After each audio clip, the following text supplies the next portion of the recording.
শুরুতেই আমি আপনাদের কাছ থেকে দোয়া চেয়ে নিচ্ছি। দীর্ঘদিন ধরে এক অসুস্থতার মধ্যে দিয়ে আমি চলছি। গলার উপরে বেশ প্রভাব পড়েছে, আপনারা বুঝতেই পারছেন। তবে আমি আশা করি এবং আল্লাহ রাব্বুল আলামিনের রহমতের উপরে ভরসা করি, আপনারা দোয়া করলে মাবুদ কবুল করবেন ইনশাআল্লাহ, এবং আমাকে বলার তৌফিক দান করবেন। আপনারা দোয়া করুন যেন আল্লাহ পাক বলার তৌফিক দান করেন। আমি আসার পূর্ব পর্যন্ত এদেশের প্রথিত যশা আলিম দ্বীন, সাহেব ইলম আল্লামা হযরত মাওলানা সৈয়দ কামালউদ্দিন জাফরি মাদ্দাজিল্লাহুল আলী, আপনাদের সামনে তিনি বক্তব্য রাখছিলেন। আমি আমার থাকার জায়গা থেকে শুনতেছিলাম কি জোশ এবং আবেগের সাথে তিনি গুরুত্বপূর্ণ বক্তব্য আপনাদের সামনে পেশ করেছেন। অথচ এর মাসখানেক আগে তিনি অত্যন্ত অসুস্থ ছিলেন, মারাত্মকভাবে অসুস্থ ছিলেন, এবং আমরা শঙ্কিত ছিলাম তার ব্যাপারে। আল্লাহ পাকের কাছে দেশে বিদেশে যথেষ্ট দোয়া হয়েছে, আল্লাহ তাকে সুস্থ করেছেন, এবং তাফসীরুল কোরআন মাহফিলে প্রতি বছরের মতো তার গানা কাদার মালফুজাত দিয়ে সকলকে ফায়দামন্দ করেছেন। আমরা তার জন্য দোয়া করি। এরকম আলেম বেঁচে থাকা জরুরি। এসব আলেম বিদায় হয়ে গেলে এর রিপ্লেসমেন্ট হওয়া খুব কঠিন। আল্লাহ পাক তাকে হায়াতে তাইয়্যিবা সেহাতে কুল্লিয়া দান করুন, এবং এরকম আলেম আল্লাহ পাক এই জমিনে আরো বেশি করে পয়দা করুন। আমাদের দেশটি সৌভাগ্যবান দেশ একদিক থেকে। এ দেশটি হচ্ছে পৃথিবীর দ্বিতীয় বৃহত্তম মুসলিম দেশ।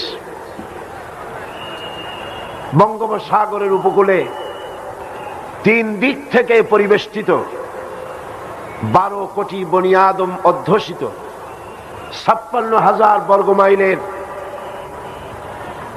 এই দেশটি আমাদের প্রিয় জন্মভূমি বাংলাদেশ।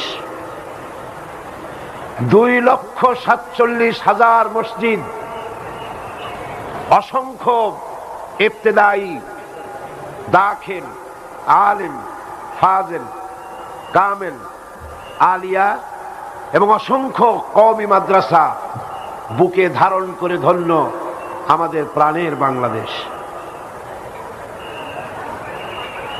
এই বাংলাদেশে এটাকে বলা হতো শস্য ভাণ্ডার।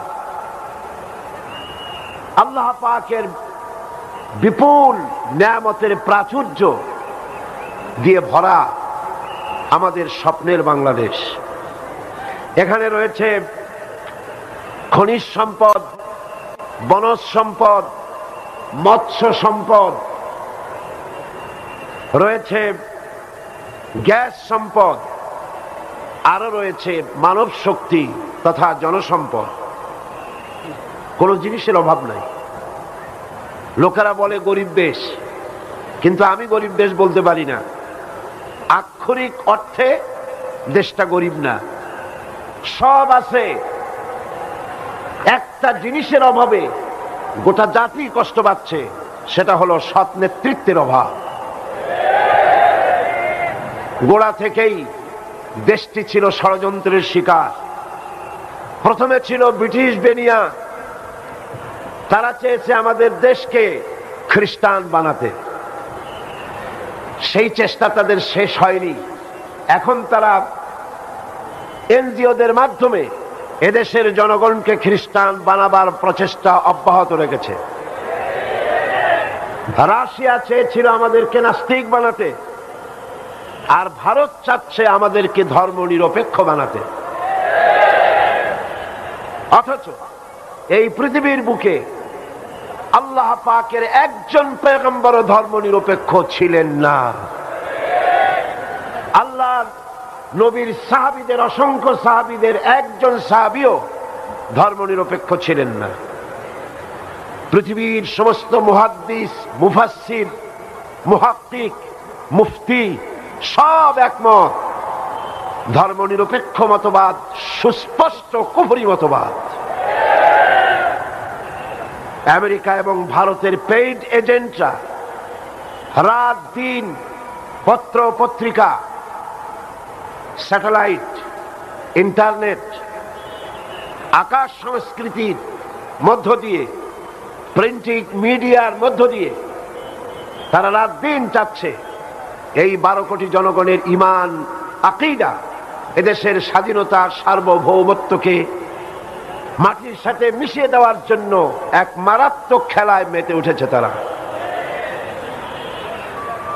স্বাধীনতা অর্জন করা যত কঠিন, স্বাধীনতা রক্ষা করা ততোধিক কঠিন। আজ এ কথাগুলি আমি এ কারণেই বলছি, এ মাসটি হচ্ছে বাংলাদেশে বিজয়ের মাস বলা হয়। স্বাধীনতা অর্জন করা যত কঠিন, রক্ষা করা তার থেকেও বেশি কঠিন। দেশের স্বাধীনতা, দেশের সার্বভৌমত্ব, দেশের মানুষের ঈমান এবং আকীদা, এটাকে যদি রক্ষা করতে হয় তাহলে আজ দেশের ইসলাম প্রিয় জনগণ, আলেম ওলামা, পীর বুজুর্গ, দেশপ্রেমিক জনতাকে ঐক্যবদ্ধভাবে আমেরিকা এবং ভারতের সব রকমের ষড়যন্ত্রের মোকাবেলায় রুখে দাঁড়াতে হবে। এবং একথাও মনে রাখা দরকার, একটি দেশের নামের পরিবর্তন, একটি দেশের পতাকার পরিবর্তন, একটি দেশের জাতীয় সঙ্গীতের পরিবর্তন সেই দেশের মানুষের ভাগ্যের পরিবর্তন করতে পারে না। যদি তা পারত তাহলে এই জাতিকে 27টি বছর পর্যন্ত ভাগ্য বদলাবার আশায় অধীর আগ্রহে প্রতীক্ষায় প্রহর গুনতে হতো না। জাতির ভাগ্য বদলাতে হলে আদর্শের পরিবর্তন হতে হবে। কিসের পরিবর্তন বলুন? সেই আদর্শের নাম কি? সে আদর্শের নাম কেবলমাত্র ইসলাম, শুধুমাত্র ইসলাম, একমাত্র ইসলাম, এর কোনো বিকল্প নাই। আছে কোনো বিকল্প? এই কথাগুলি আল্লাহ রাব্বুল আলামিন এ জাতিকে বোঝার তৌফিক দান করুন। জাতির ভাগ্য বদলাবার জন্য আল্লাহ পাক কোরআন নাজিল করেছেন, বিশ্বের মানুষের ভাগ্য বদলাবার জন্য। কি নাজিল করেছেন? এটা ভাগ্য খোলার চাবিকাঠি। এটি জাতির, একটি দেশের অর্থনৈতিক সমৃদ্ধি, তার চরিত্রের উন্নতি, পৃথিবীর মানুষের অগ্রগতি, সমৃদ্ধি, রাজনৈতিক স্থিতিশীলতা, স্বাধীনতা, সার্বভৌমত্বের গ্যারান্টি, ইহকালে শান্তি আর পরকালে জাহান্নাম থেকে চিরদিনের জন্য মুক্তি পাবার লক্ষ্যেই আল্লাহ পাক কোরআনে কারীমকে অবতীর্ণ করেছিলেন। আজ যদি গোটা জাতি কোরআনে কারীমে বর্ণিত, কোরআনে আল্লাহ যা চেয়েছেন, যা বলেছেন, সেই অনুযায়ী যদি এ জাতি তার জীবন গড়ার জন্য অগ্রসর হয়, যদি তৈরি হয়, তাহলেই কেবলমাত্র এ জাতির ভাগ্য বদলাবে। অন্যথায় এ জাতির ভাগ্য বদলাবার কোনো রাস্তা নাই। ওয়ালাকাদ আতাইনা লুকমানাল হিকমাহ, আমি লোকমানকে সূক্ষ্ম জ্ঞান দান করেছিলাম। আনিশকুর লিল্লাহ, যাতে করে তিনি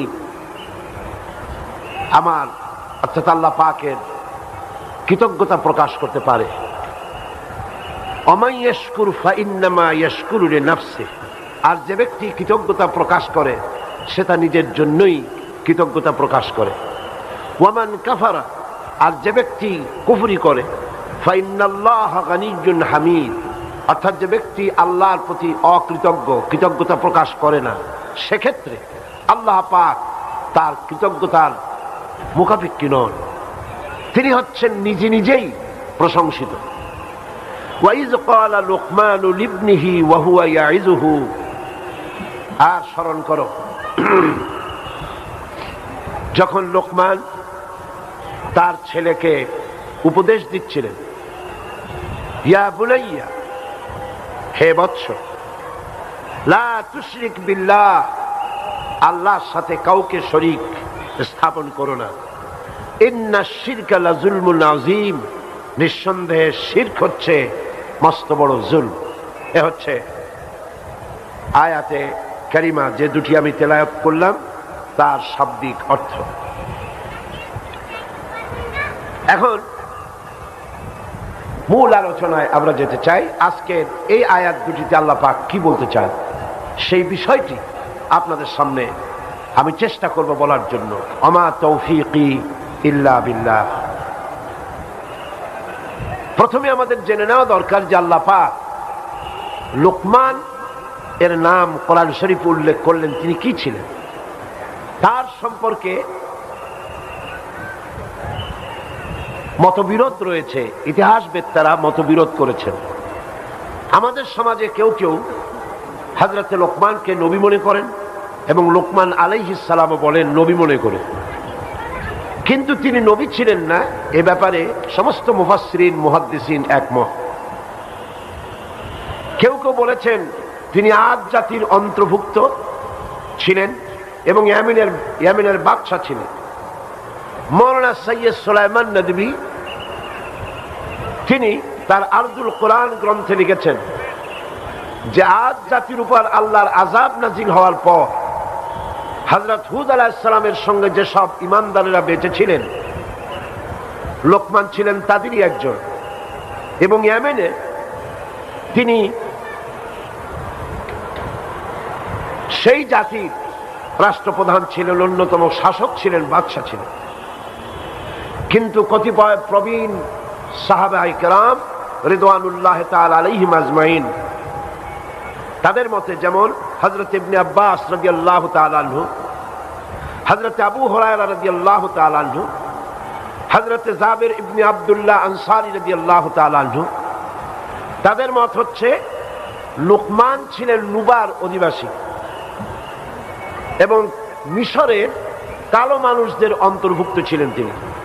আর আরবরা কালো মানুষদেরকে হাবশি তারা বলতেন, সাধারণত কালোদেরকে তারা হাবশি বলতেন। আর লোকমান হাকিম, তিনি ছিলেন কালো এবং কৃতদাস, কালো রঙের ছিলেন, কৃতদাস ছিলেন। তার ভাষা ছিল আরবি। ভাষা আরবি হওয়ার কারণে তার জ্ঞানের কথাগুলি, তিনি অত্যন্ত জ্ঞানী ছিলেন, তার এই কথাগুলি সর্বত্র ছড়িয়ে পড়েছিল। তিনি যার অধীনস্থ ছিলেন তার মালিকের কাছেও খবর গেল যে তিনি একজন জ্ঞানী মানুষ। যেখানে যান সেখানেই লোকেরা ভিড় জমায় তার জ্ঞানপূর্ণ, তার সূক্ষ্ম জ্ঞানপূর্ণ কথা শোনার জন্য সেখানে ভিড় জমে যেত। তার মালিক তাকে পরীক্ষা করার জন্য তাকে ডাকলেন। এত লোকেরাই তাকে জ্ঞানী বলে, আসলে কেমন জ্ঞানী দেখি। তাকে ডাকলেন এবং তাকে প্রশ্ন করলেন। তাকে বললেন তিনি, তুমি একটা ছাগল জবাহ করো। তিনি বেশ চড়াতেন, ছাগল চড়াতেন, যার কৃতদাস তিনি ছিলেন। বললেন তুমি একটি ছাগল জবাহ করো এবং এই ছাগলটির শরীরের উৎকৃষ্ট অংশটি আমার সামনে নিয়ে আসো। হযরত লোকমান হাকিম ছাগল জবাহ করলেন এবং ছাগলের ভেতরের তার শরীরটা জবাহ করে গোশত কেটে ভেতর থেকে কলিজাটা, দিলটা কেটে তিনি নিয়ে আসলেন। এরপরে তার মালিক বললেন, ঠিক আছে, এবার তুমি আবার ফিরে যাও, আরেকটি ছাগল জবাহ করো এবং সেটির সবচাইতে নিকৃষ্ট অংশটি আমার কাছে নিয়ে আসো। তিনি চলে গেলেন এবং তার শরীরের, সেই ছাগলের শরীরের ভেতর থেকে কলিজাটা বের করে নিয়ে আসলেন, এসে তার সামনে উপস্থিত করে দিলেন।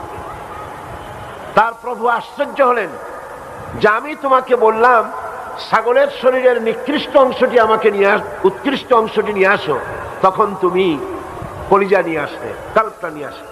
আবার যখন বললাম নিকৃষ্ট অংশটি নিয়ে আসো, তখন সেই কলিজাটাই আনলে। এর কারণটা কি?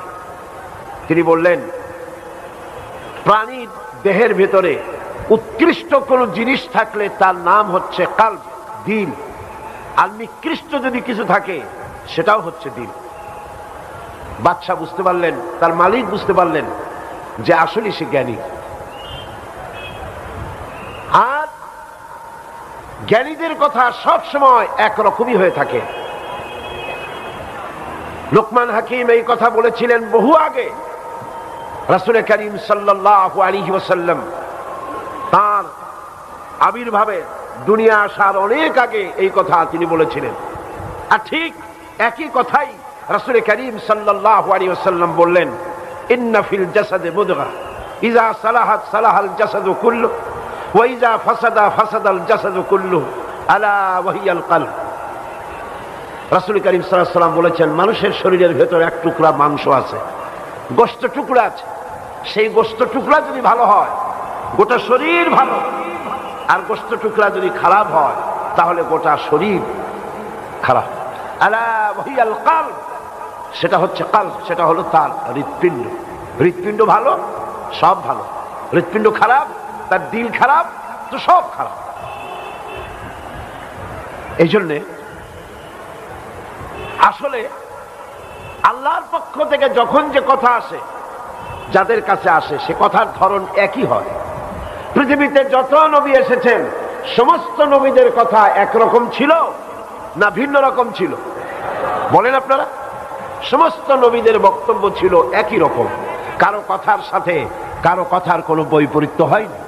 একজন নবী বলেছেন আল্লাহ এক, আর একজন বলেছেন না বেশি হতে পারে, নাউজুবিল্লাহ। একজন বলেছেন আখিরাত আছে, পরকাল আছে, আর একজন বলেছেন না পরকালে কোনো হিসাব নিকাশ বলে কিছুই হবে না। একজন বলেছেন কবর আযাব আছে, আর একজন বলেছেন ওটা একটা বাজে কথা। এরকম হয়েছে নাকি দুনিয়ায়? হযরত আদম আলাইহিস সালাম থেকে শুরু করে বিশ্বনবী মুহাম্মদ রাসূলুল্লাহ, সকলে বলেন সাল্লাল্লাহু আলাইহি ওয়াসাল্লাম, সে পর্যন্ত পৃথিবীর সমস্ত নবীদের দাওয়াত ছিল কয় রকম? সকল নবীরাই মানুষের সামনে একই দাওয়াত পেশ করেছেন। তাদের দাওয়াতের মূল সূত্র ছিল লা ইলাহা ইল্লাল্লাহ, লা ইলাহা ইল্লাল্লাহ, লা ইলাহা। একটু জোরে সোরে পড়েন, লা ইলাহা।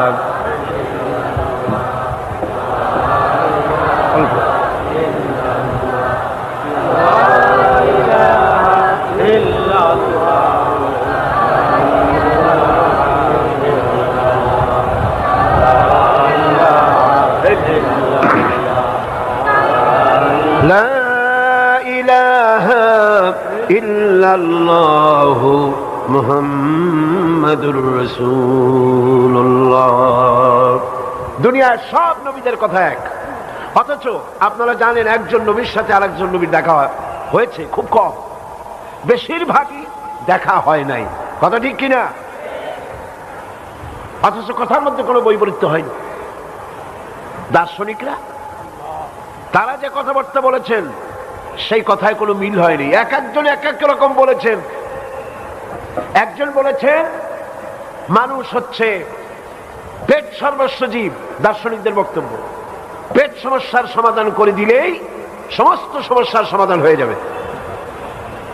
কার্ল মার্কস কথা বললেন, আল ফ্রয়েড বললেন তুমি যেটা বলেছো এটা ঠিক না। আসল কথা হচ্ছে মানুষ হচ্ছে সেক্স সর্বস্ব জীব। যদি সেক্স এই সমস্যার সমাধান করা যায় তাহলে মানুষের আর কোনো সমস্যাই থাকবে না, ওইটাই হলো বড় সমস্যা। ডারউইন বললেন আরে বেটারা মানুষ তো মানুষই না, কি এর সমস্যা? তো মানুষ কি? মানুষ হলো বান্দর, এরা বানরের গোষ্ঠী, কাজী কি এর সমস্যা, কি এর কি? তাহলে বোঝা গেল এদের কারো কথার সাথে কারো কথার কোনো মিল নাই, এক একজন এক এক রকম বলেছে। বিজ্ঞানের ব্যাপারটাই ধরুন, বিজ্ঞানের কোন থিওরি ফাইনাল নয়, এটা বিজ্ঞানের আরেকটা থিওরি, ঠিক কিনা? আজ এক বিজ্ঞানী বহু কষ্ট করে রিসার্চ করে একটি মতবাদকে সেট করলেন, পেশ করলেন, পরবর্তী আরেকজন বিজ্ঞানী তারটা উড়াই দিয়ে নিজেরটাকে প্রতিষ্ঠিত করলেন। কারো কথার সাথে কারো কথার মিল নেই।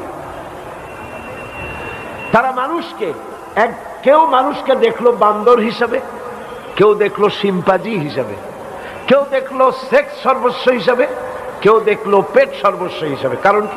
কারণ হলো ওই সেই 7 অন্ধের হাতি দেখার মতো। 7 অন্ধ হাতি কি করতে গেছে বলুন? বলে দেখবে কি দিয়া? অন্ধরা হাতি দেখবে কি দিয়া? হাত দিয়ে। হাত দিয়ে হাতি দেখে। হাতি সম্পর্কিত অভিমত 7 জনের কি একরকম হবে না। একজন বলবে হাতির বড্ড নাম শুনেছি, তারপরে জীবন সার্থক হলো, আজ হাতি বহু কায়দা করে দেখলাম হাতি হলো, এত বড় হাতির নাম শুনছি কিন্তু দেখলাম হাতি হলো একটা দড়ির মতো। আর একজনে বলল তুমি দেখছো তোমার মাথা, হাতি হলো একটা কুলার মতো। আর একজনে কয় না হাতি হলো মূলার মতো। আর একজনে কয় না হাতি হলো একটা পিলারের মতো। আর একজনে কয় ছাগল কোথাকার, হাতি হলো একটা দেওয়ালের মতো। মানে হাতির শরীরের যে অংশ যে স্পর্শ করেছে সেই অংশ সম্পর্কে সেই কথাগুলি বলেছে। এখন যদি এই 7টি অন্ধের চোখ যদি অপারেশন করে দেওয়া যায় আর এরপরে যদি হাতির সামনে আনা যায়, তাহলে হাতি সম্পর্কিত এই জাতীয় দ্বিমত আর কেউ পোষণ করবে? সকলেরই তখন জ্ঞান খুলে যাবে যে কি সর্বনাশ, যেটাকে দড়ি মনে করছিলাম সেটা তো লেজ, যেটারে কুলা মনে করছিলাম সেটা তো কি কান, যেটারে মূলা মনে করছিলাম সেটা হলো দাঁত, যেটাকে পিলার মনে করেছি সেটা হলো কি তার পা, যেটাকে ওয়াল মনে করেছি সেটা হলো পেট। কি সর্বনাশ! এখন দেখুন আল্লাহ পাক কি বলছেন। আল্লাহ রাব্বুল আলামিন বলেন লা তা'মাল আবসার ওয়ালাকিন তা'মাল কুলুবুল্লাতী ফিস সুদূর। লা তা'মাল আবসার, এদের বাহ্য দৃষ্টি নষ্ট হয়ে যায় নাই। এই যে দার্শনিকরা বিভিন্ন মত বলছে, এক একজন এক এক রকম মত প্রকাশ করছে, তাদের বাহ্য দৃষ্টি শক্তি বিনষ্ট হয়ে যায়নি। লা তা'মাল আবসার, আমি বলি না যে তারা অন্ধ, ওয়ালাকিন তা'মাল কুলুবুল্লাতী ফিস সুদূর, আসল কথা হলো তাদের অন্তর দৃষ্টি বিনষ্ট হয়ে গিয়েছে। চোখ তো 2 প্রকার। চোখ কয় প্রকার? 2 প্রকার। একটা হলো বাইরের এই 2টা চোখ, আর একটা হলো ভেতরের চোখ। আর একটা কিসের চোখ? ভেতরের চোখ আছে না? আছে কিনা? যদি আপনি না বোঝেন ভেতরে চোখ আছে কিনা, তাহলে যাই দেখেন কোন মাতুব্বরের কাছে যাই বলবেন আমি তো এইরকমের একটা বিপদে পড়ে গেছি, দিনের বেলা গিয়ে আপনি বলতেছেন, সে লোকটি বলবে ভাই আমি তো এখন চতুর্দিকে অন্ধকার দেখতেছি। তখন কিন্তু মেঘও হয় নাই, সন্ধ্যাও হয় নাই, রাতও না, একেবারে দুপুর বেলা বলতেছে চতুর্দিকে অন্ধকার দেখতেছি। কিসের অন্ধকার? জ্ঞানের অন্ধকার। তার জ্ঞানের চক্ষু খোলা নাই, চতুর্দিকে সে অন্ধকার দেখতে পাচ্ছে। সুতরাং জ্ঞানের একটা চোখ আছে, জ্ঞানের একটা চোখ আছে। সেই চোখগুলিকে অপারেশন করে হাকিকত বোঝার জন্য, সত্য জিনিসকে উপলব্ধি করার জন্য আল্লাহ রাব্বুল আলামিন একটা মেডিকেল টিম পাঠিয়েছেন পৃথিবীর বুকে। সেই মেডিকেল টিমের নাম হচ্ছে আম্বিয়া আলাইহিমুস সালাম। তারা ওহীর ছুরি দিয়ে অপারেশন করেছেন। ওয়ায়ুযাক্কিহিম ওয়া ইউআল্লিমুহুমুল কিতাবা ওয়াল হিকমা, মানুষকে পরিশুদ্ধ করেছেন, তেলাওয়াত করে শুনিয়েছেন, বিজ্ঞান শিক্ষা দিয়েছেন, মানুষের চক্ষুকে খুলে দিয়েছেন। তাহলে দিলের একটা কলব আছে, দিলের একটা চোখ আছে। সেই দিলটা যদি ঠিক থাকে তাহলে সব ঠিক। সুন্দরী নারীতে শান্তি নাই, বাড়ি গাড়িতে শান্তি নাই, বরং এগুলি দিয়ে অশান্তি আরো বাড়ে। শান্তি কিসে হবে? আসল শান্তি কিসে? ইন্ডাস্ট্রিতে নয়, বাড়িতে নয়, গাড়িতে নয়, সুন্দরী নারীতে নয়। আসল শান্তি হচ্ছে পিস অফ মাইন্ড। সেটা কি? আল্লাহ পাক বলছেন আলা বিযিকরিল্লাহি তাতমাইন্নুল কুলুব। জেনে রাখো একমাত্র আমার জিকির, আমার স্মরণ মানুষের অন্তরাত্মাকে ঠান্ডা করে দিতে পারে। সুবহানাল্লাহ। মানুষ যখন আল্লাহ যখন বলে, কি প্রশান্তি, কি প্রশান্তি! দারুণ বিপদ, মামলা মোকদ্দমা, হামলা, গ্রেফতারি পরোয়ানা, ব্যবসায় সব শেষ, ছেলে মারা গেছে, মেয়ে মারা গেছে, দুঃখ দারিদ্র কষ্টে জর্জরিত। সেই সময় মনের কথা উজাড় করে দিয়ে আল্লাহ পাকের দরবারে চোখ থেকে দুফোঁটা পানি ফেলতে পারলে সেখানে যে তৃপ্তি, এই তৃপ্তি পৃথিবীতে আর কোথাও পাওয়া যায় না। এই জন্য দিল থেকে যখন আসে আল্লাহ, আল্লাহর নাম কি? আল্লাহ। আল্লাহ না, কিন্তু মুখটা গোল করে উচ্চারণ করতে হবে সুন্দর করে, আল্লাহ। বলেন সবাই আল্লাহ। दिल से जो बात निकलती है असर रखती है पर नहीं मगर ताकते परवाज रखती है। অন্তর থেকে যে কথা বেরোয় সেই কথা প্রভাব বিস্তার করে, ডানা নাই কিন্তু ওড়ার ক্ষমতা রাখে। দিল থেকে কোন মোমেন বান্দা, কোন মোমেন বান্দি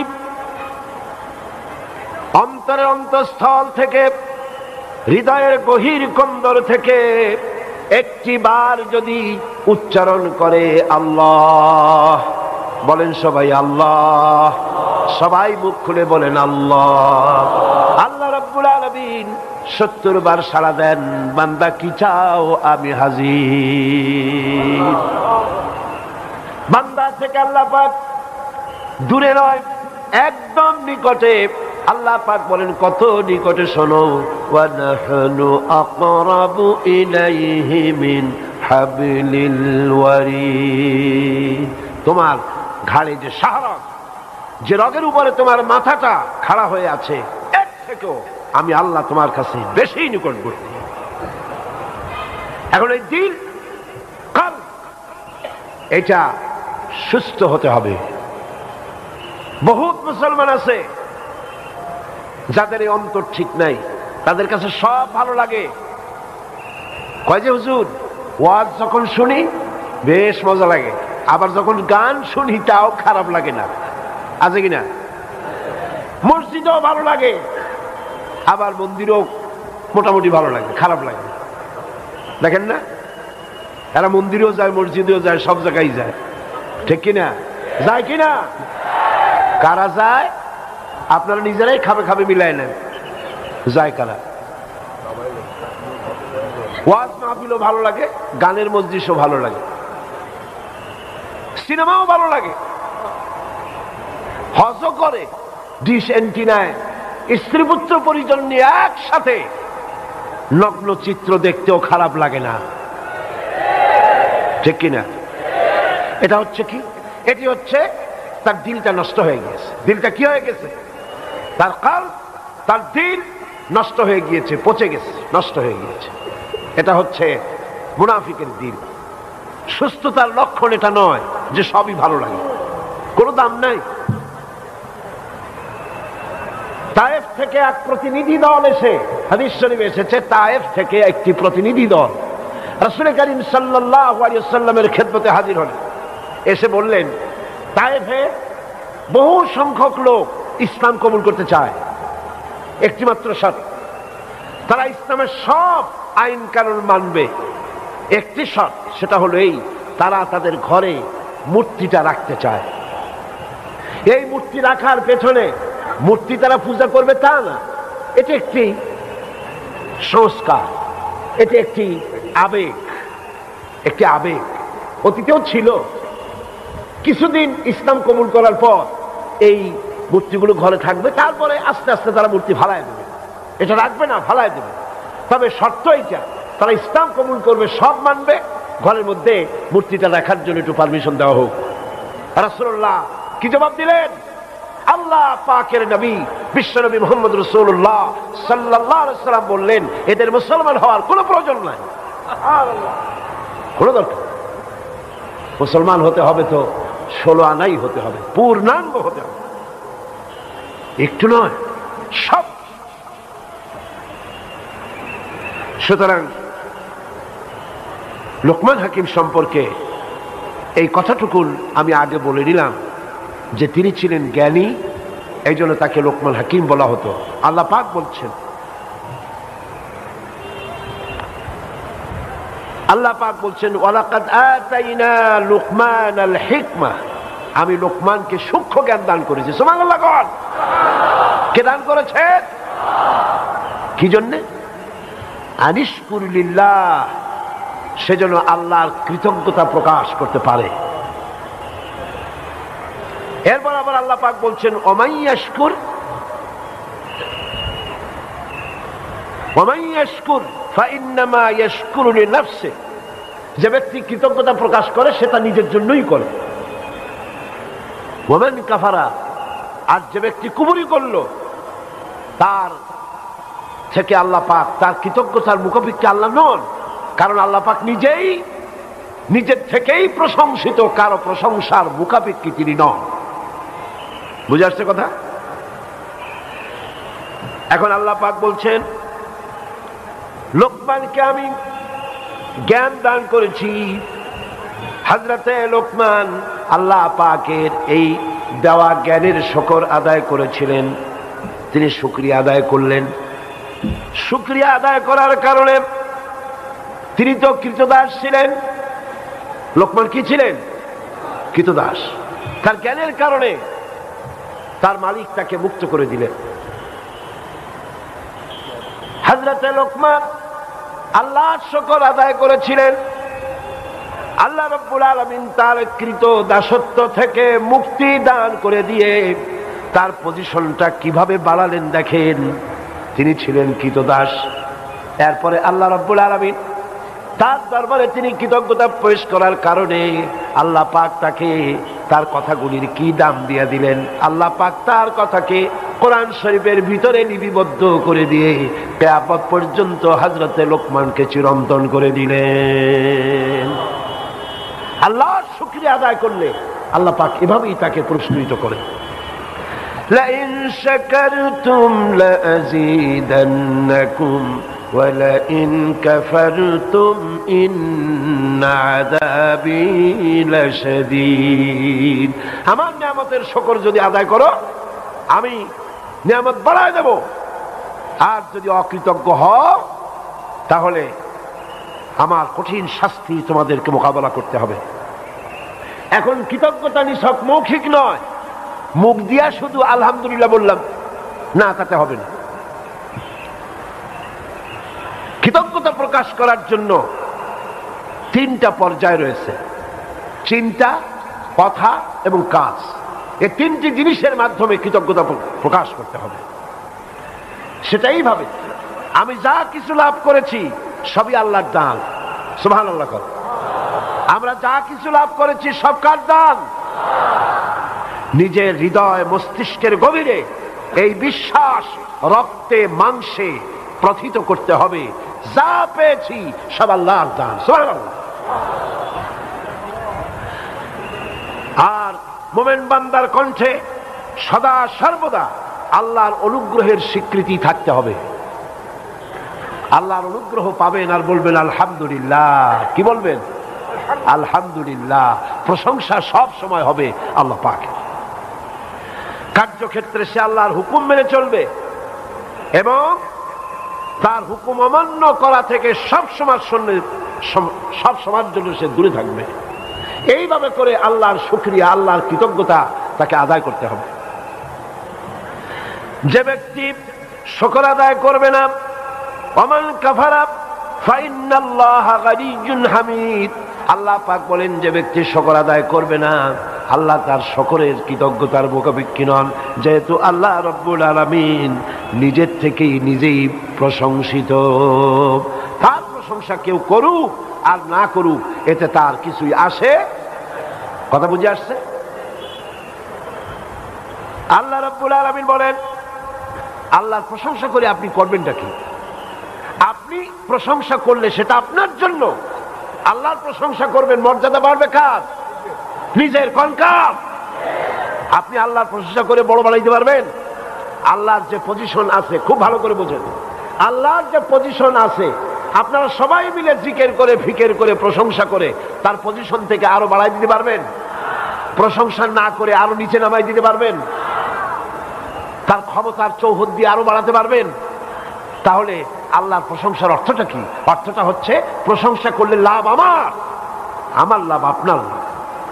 আল্লাহ পাক বলেন ইউসাব্বিহু লিল্লাহি মা ফিস সামাওয়াতি ওয়া মা ফিল আরদ। আকাশ এবং জমিনের ভিতরে যত বস্তু, যা কিছু দেখতে পাও, জড় অজড় যত পদার্থ দেখতে পাও, যা তোমার চোখে ধরা পড়ে, যা তোমার চোখে ধরা পড়ে না, সবকিছু আল্লাহ রব্বুল আলামিনের তাসবিহ করতেছে। সাব্বাহা ইউসাব্বিহু তাসবিহান। অতীতে তাসবিহ করেছে, এখনো তাসবিহ করছে, ভবিষ্যতেও তাসবিহ করবে। কিভাবে করবে? আল্লাহ পাক বলেন, وَإِن مِّن شَيْءٍ إِلَّا يُسَبِّحُ بِحَمْدِهِ وَلَكِن لَّا تَفْقَهُونَ تَسْبِيحَهُمْ। পৃথিবীতে এমন কিছু নাই যা আমার তাসবিহ করে না। সব আমার জিকির করে, আমার শুকর করে, আমার তাসবিহ পড়ে, কিন্তু তোমরা তাদের তাসবিহ, তাদের ভাষা তোমরা বুঝতে পারো না। কি কায়দায় তাসবিহ করে বুঝতে পারো না। বাতাস তার শনশন রবে, পাতাগুলি তার মরমর রবে, সমুদ্র তার গর্জনের মধ্য দিয়ে, নদী তার কুলু কুলু নাদে, আর এই পৃথিবীর জন্তু প্রাণী প্রত্যেকের নিজ নিজ ভাষায় সবাই জিকির করতেছে। কিভাবে প্রশংসা করে আল্লাহ পাকে? আল্লাহ পাক বলেন, শোনো, কুল্লুন ক্বাদ আলিমা সালাতাহু ওয়া তাসবিহাহু। প্রত্যেকটি প্রাণী, জড় অজড় সমস্ত পদার্থগুলি, প্রাণীগুলি সকলই জানা আছে কিভাবে আল্লাহর জিকির করতে হবে। সকলকেই আল্লাহ রব্বুল আলামিন তাসবিহ শিখায় দিয়েছেন। যেমন দেখুন,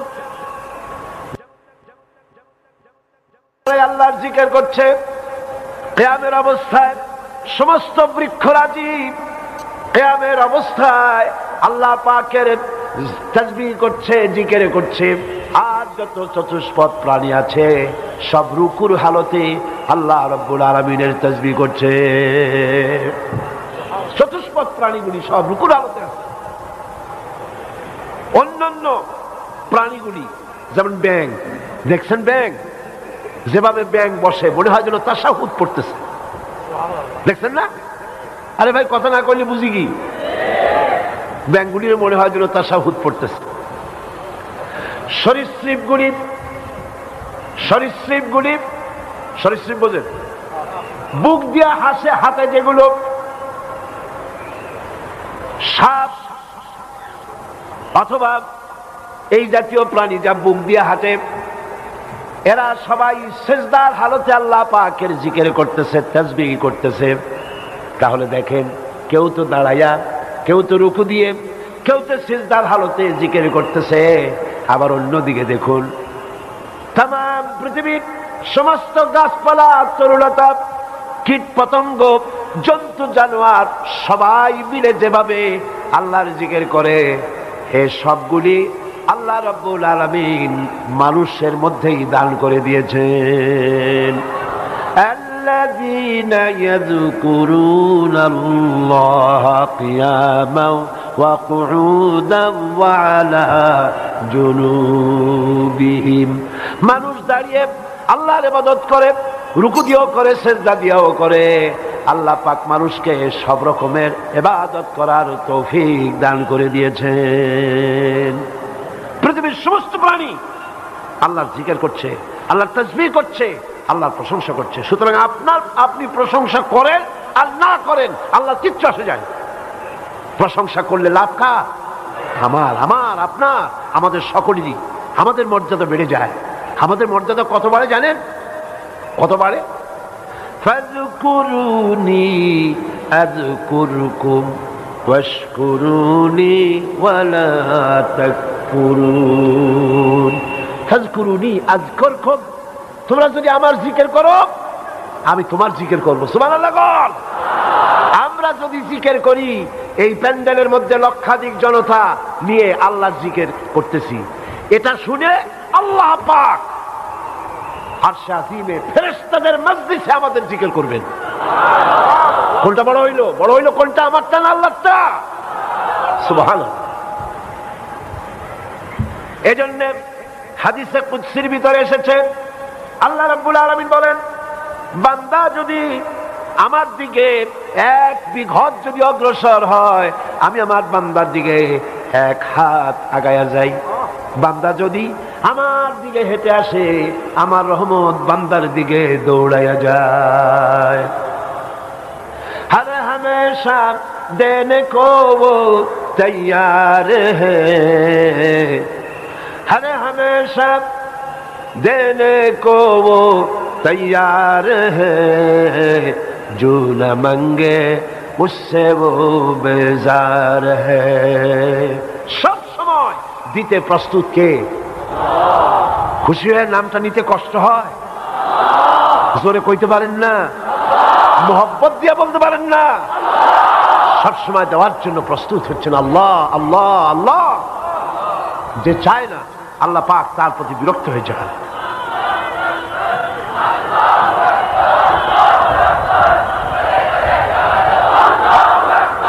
এখন আসুন, আল্লাহ পাক বলছেন, এ কথাগুলি এখন কার আসতেছে? লুকমানের। কার কথা? লুকমান হাকিমের কথা। وَإِذْ قَالَ لُقْمَانُ لِابْنِهِ وَهُوَ يَعِظُهُ يَا بُنَيَّ لَا تُشْرِكْ بِاللَّهِ إِنَّ الشِّرْكَ لَظُلْمٌ عَظِيمٌ। স্মরণ করো, যখন লোকমান তার ছেলেকে উপদেশ দিচ্ছিল, সে বলছিল, ইয়া বুনাইয়া, হে প্রিয় বৎস, হে আমার সন্তান, লা তুশরিক বিল্লাহ। কত বড় জ্ঞানী! তার ছেলেকে দেখে সর্বপ্রথম নসিহত করছেন, লা তুশরিক বিল্লাহ, আল্লাহর সাথে শরীক, কাউকে শরীক স্থাপন করো না। ইন্না শিরকা লাযুলমুন আযীম, শিরক হচ্ছে মস্ত বড় জুলম। এখন লোকমান হাকিমের এই পাণ্ডিত্যপূর্ণ উপদেশ মালা থেকে এই বিশেষ উপদেশ বাণীটিকে কোরআন দুটি কারণে উদ্ধৃত করেছে। দুইটি কারণ রয়েছে এর পেছনে। এই উপদেশটা কার? না না না, কথা ভালো করে বুঝেন, না বুঝলে তো উল্টো পাল্টা জবাব দেবেন, পরীক্ষাও ফেল করবেন। বুঝলেন? বুঝবেন ভালো, লিখবেনও ভালো, পরীক্ষাও পাস করবেন ভালো, ঠিক না? আপনারা এখানে বসে আছেন ঠিক, কিন্তু অনেকে বসে নাই। বসা আছেন, মন চলে গেছে কারো বাড়িতে, কারো অন্য জায়গায়। মনটাই তো আসল, দিলটা কি আসল? কানটা আর দিলটা মঞ্চের দিকে থাকতে হবে। যিনি কথা বলছেন সেদিকে আকৃষ্ট হতে হবে, তাহলেই জবাবটা একেবারে পুরুষের মতো ঠাস ঠাস করে দিতে পারবেন সঠিকভাবে। কথা বুঝতে পারছেন? এই উপদেশটা হচ্ছে কার? হযরতে লুকমান হাকিমের উপদেশ। দুটি কারণে কোরআন এই উপদেশ দুটি তুলেছে। তার একটি কারণ হচ্ছে লুকমান হাকিম তার নিজ পুত্রকে এই উপদেশটি দিচ্ছেন। আর একথা শতসিদ্ধ, পিতা কখনো সন্তানের প্রতি, পিতা সব সময় সন্তানের প্রতি সবচাইতে স্নেহবাৎসল্য এবং আন্তরিক হয় সন্তানের প্রতি সবচাইতে বেশি।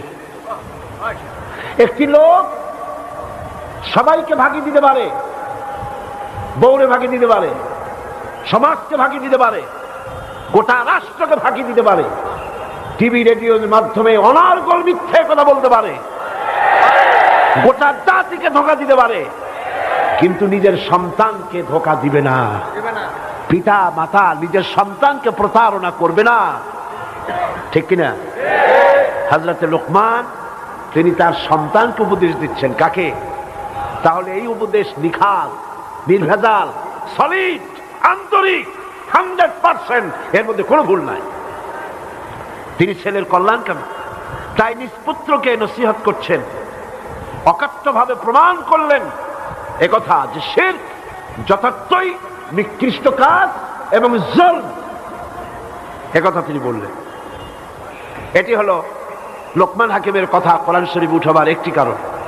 2 নম্বরের কারণ হচ্ছে মক্কার কাফেরেরা নিজ সন্তানদেরকে শিরক করতে বাধ্য করত। রাসূল করিম সাল্লাল্লাহু আলাইহি ওয়াসাল্লামের দ্বীনের দাওয়াত থেকে ফিরাবার জন্য জুলম করত, বাধ্য করত, এক আল্লাহর প্রতি ঈমান এনো না।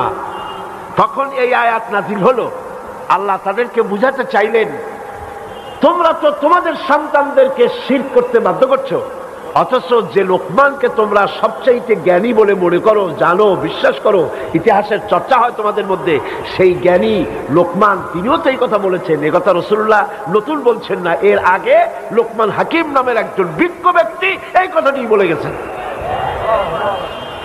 সুতরাং এইটার বিরুদ্ধে তোমরা যেও না, এটার বিরোধিতা করো না, আল্লাহর সাথে শিরক করো না। এখন শিরক অর্থ হচ্ছে অংশ।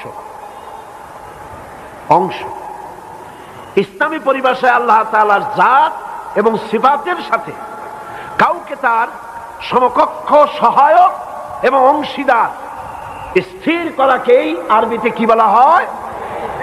আজকের আলোচনা অত্যন্ত গুরুত্বপূর্ণ। এই আলোচনার সাথে আমাদের জান্নাত আর জাহান্নাম নির্ভর করে। এইটা বিশ্বাস এবং আমলের উপরে আমাদের জান্নাত এবং জাহান্নাম নির্ভর করে। অত্যন্ত মনোযোগের সাথে আজকের আলোচনা শুনতে চেষ্টা করুন এবং দোয়া করুন যেন আল্লাহ পাক আমাকে বলার তৌফিক দেন। শিরক হচ্ছে কবিরা গুনাহ। শিরক কি গুনাহ? কবিরা গুনাহ, জঘন্য অপরাধ। শিরককে আল্লাহ পাক বড় মিথ্যা এবং জুলম বলে কোরআন শরীফে ঘোষণা করেছেন। আমাদের সমাজে আল্লাহ তাআলার সঙ্গে বিভিন্ন পন্থায় শিরক করা হয়, যেমন মানুষ, পাথর, আগুন, গাছ, পীর, মাজার ইত্যাদির মাধ্যমে। কথা ঠিক কিনা? কথা ঠিক কিনা? এগুলির মাধ্যমে গাছের সাথে বিশ্বাস করা হয় গাছের মধ্যে কিছু আছে। ওই যে গাছে হযরত বাইজিদ বোস্তামি কোথায় আসছিল? চট্টগ্রামে। হ্যাঁ, সেইখানে দড়ির সাথে ইট আর পাথর বাঁধে ধুই আসে। আমি নিজের চোখে দেখছি বহু বছর আগে। আমি যে প্রশ্ন করলাম যে এগুলি কেন, তারা বলল যে সব মেয়ে লোকদের সন্তান হয় না, তারা এখানে পাথর ঝুলাই থয়। কারণ কি? এর সাইকোলজি কি? এর সিগনিফিক্যান্স কি? বলছে এটার সাইকোলজি হচ্ছে যে গাছের সাথে পাথরটা ঝুলাই দিলে পেটটাও আস্তে আস্তে বড় হতে হতে সন্তান এসে যাবে। একটা কথা হইল, কোথায় গাছের সাথে পাথর ঝুলানো আর কোথায় মায়ের পেটে বাচ্চা আসা, কি এর সাথে কি? কল গাছ নিয়ে, গাছের সাথে শিরক করা হচ্ছে, গাছ নিয়ে আল্লাহর সাথে শিরক করা হচ্ছে, পাথরের পূজা করা হচ্ছে, আগুনকে সম্মান করা হচ্ছে। আরে বাবা, আগুন তো আল্লাহর সৃষ্টি। এরা কি পাগল? একটা জাতি, তার আর্মি, তার বিডিআর, তার পুলিশ, তার বিদেশি মেহমান এলে আগুনের সামনে দাঁড়িয়ে ফুলের মালা দিয়ে সেলিউট প্রদান করা কোন মুসলমানের কাজ নয়। সুস্পষ্ট শিরক, কবিরা গুনাহ, হারাম।